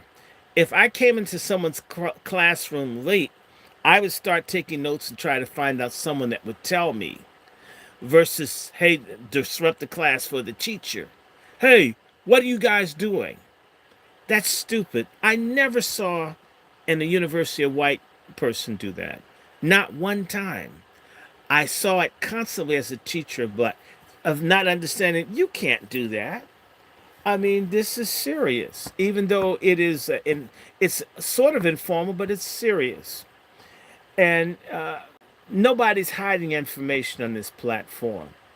But people should also not hide their intelligence, their manners, their decorum. And you would never disrupt a white person doing that. You'd wait. We should give each other, that's why I say treat me like I'm white. Give each other the respect that we give other people. And nobody would disrupt John Hendrick Clark. Not that I'm on his level, but damn. And I always include the information, never. And the only reason you wouldn't get information is because something like StreamYard, they kept taking down or making it impossible for me to send a note out. That's the only way that you wouldn't get it, is that I wasn't allowed to give it to you. So let's not make things complicated about information and facts. The last thing I'm going to say to you is I'm going to read more of this. This book is absolutely fascinating. I'm going to try to read most of this book, if not in its entirety. Today I did a lot of explanation because a lot of our folks aren't honest. When they don't understand something, they just, and no, you don't know what the hell was said. I would explain, I'd rather you know than read a whole bunch of difficult words and you not know what I'm talking about. I wouldn't have written it as hard for someone to, that's an academic book. And that means this was written for scholars, for people who deal with all the Greek and Latin and all this, and it's not made for. And when I talk to them and say, you need to write a more simplistic book for it to be accessible to the people you want to reach. But this is an academic book. So I took the time. I could have gone faster because the stories, the complexity of the writing is a lot easier once we get through, but it's worthwhile to do the introduction. So everybody that likes this, please like it, share it. I'm going to come back and do part 2 tomorrow, or today, I'm sorry. And I've got to get ready to do my sermon. So I'm going to try to finish my sermon early. And if I get it my way, I'm going to try to maybe start this maybe 7 o'clock, 7, 8 o'clock, I think 7, 8 o'clock, 8 o'clock. I'll make certain it's not 10. That way we'll have more time. It'll move faster. Hopefully I can get this done in 3 readings. May God bless you. Shalom, blessed Sabbath to all of you. Um, Wake up and again, love people. I don't want you to hate anybody. I'm very clear, folks. My family is significantly European, significantly all kinds of stuff. There's only one race, the human race. There's only one people. Everybody comes from one man and one woman. They had to have been black, or what we call black. And white people come from black people, whether they want to admit it or not. That's their problem. Okay. Um, Love self, respect self, protect self. And again, MFM, come on, y'all. MFM, MFM, MFM. Uh, Love, respect, help one another. My channel, I'm close to 2,000. I need people to subscribe. Do me this favor. If you can't contribute, consider blasting my content everywhere you can think of, in particular people that don't want to hear it. I absolutely love outraged followers. Share this. You wouldn't believe. People need to know this is a heavily shadowed banned channel. Like I said, I was reaching sometimes 4,000 or 5,000 people at a time, and they began to work the algorithm to keep people from hearing. And I wasn't running after 4,000 or 5,000, but if 4,000 or 5,000 want to hear me, why not? Um, and again, please like, share, subscribe, and donate. And you can do it through Cash App, which is Dr. Randy Short, $ Dr. Randy Short, $ Dr. Randy Short, $ Dr. Randy Short, $ Dr. Randy Short, and or Zelle or PayPal, which is wrandyshort@gmail.com, which is also my personal email if you want to write me. wrandyshort@gmail.com, wrandyshort@gmail.com, wrandyshort@gmail.com, wrandyshort for all the special education people, wrandyshort@gmail.com. Or I have a Patreon, which is Dr. Randy Short. I also have a GoFundMe. When I get up here next time, I'm going to put it up there. And I want to let everybody know, we changed the date. We want to have a Patriarch Summit. We're trying to get black men to work together. We want to do it in August, so I have more time. We're trying to do it towards late August. I'm hoping that the gentleman that wrote this book, I asked him, would he be a speaker? I'm going to do what we can to have it here in D.C. I really do. What I have to do to get this thing rolling is that Chef C and I need to come up with about $700 to put a deposit down for the space. So I'm asking folks, definitely, I'm going to put a GoFundMe up, but we need we need $700 for the space. And in reality, we'll need about $1,200 just to have the venue, because we're going to have to pay for security. You need it these days. But it'll be a Patriarch Summit. I'm looking to have people talk about farming, talk about firearms, talk about family, talk about business, talk about manhood. Look to have some psychologists and some other people come in and just look at what we can begin to do for each other in real terms. So also, I want to encourage everybody, if you like Tariq Nasheed, there's a movie called Microphone Check. It comes out next Thursday on the 23rd. I think I'm in it. I know I got interviewed. It's probably going to be funny. I'm just very honest with people. And anyway, may God bless all of you. Keep praying for me. If you can't send something, you can't get people to subscribe, do what you can. I would like to get this channel moving again. Y'all have no idea. It wasn't a lack of interest in sharing the books. It really was health happens, as my sister Deborah says. Much love to all my sisters. I thank all the moderators. Sister Star, God bless you.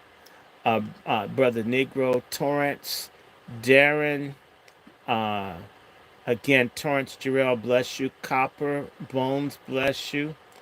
Oh, El Negro Hotep, you are such a gift. You always send me so much information. I appreciate you. Chris, Manico, Jumbo, Van Richthofen, and Miriam, Randall. Oh my God, Indiana. Let me see. So, and Darren. Hello. Yeah, shitty. Eric Jones. Okay, everybody. Much love to you. I better get out of here so I can be ready for our fellowship tomorrow. Yeah, please. And let's chat. Send me an email, OG brother. I mean, before I fall asleep, maybe we can chat via email. I look forward to that. I actually try to respond to um, lots of emails. As long as the people don't send me like dozens, I can't respond to everything people think about. But I do want to talk to you. Um, and again, you guys agree. I'm going to read from this book again. And we're back. I thank you for your prayers. This is Tip of the Spear. Unfortunately, the lowest price I could get this for was like $28. And it's paperback. The hardback is $80. But I said, you know what? I'm going to go back to read. I got to go back to reading books to my friends. And so I spent basically $30 because I said, this is too powerful to not share. And if you see on my book, I got much to share with y'all. So let me lay down, take a nap, do some praying, and uh, and after my Sabbath worship, I'll try to put some stuff out for you. Okay, you guys be good and share this, share this. Okay, I'm done. I'm gonna stop. Much love to you. I see you, brother Judah, and thank you, brother Judah. Thank you, OG brother. Thank you for everybody that's been on. Um, uh, wow. I just thank everybody. Okay, I feel great. I'm back. I felt like I was in jail not doing this. Take care.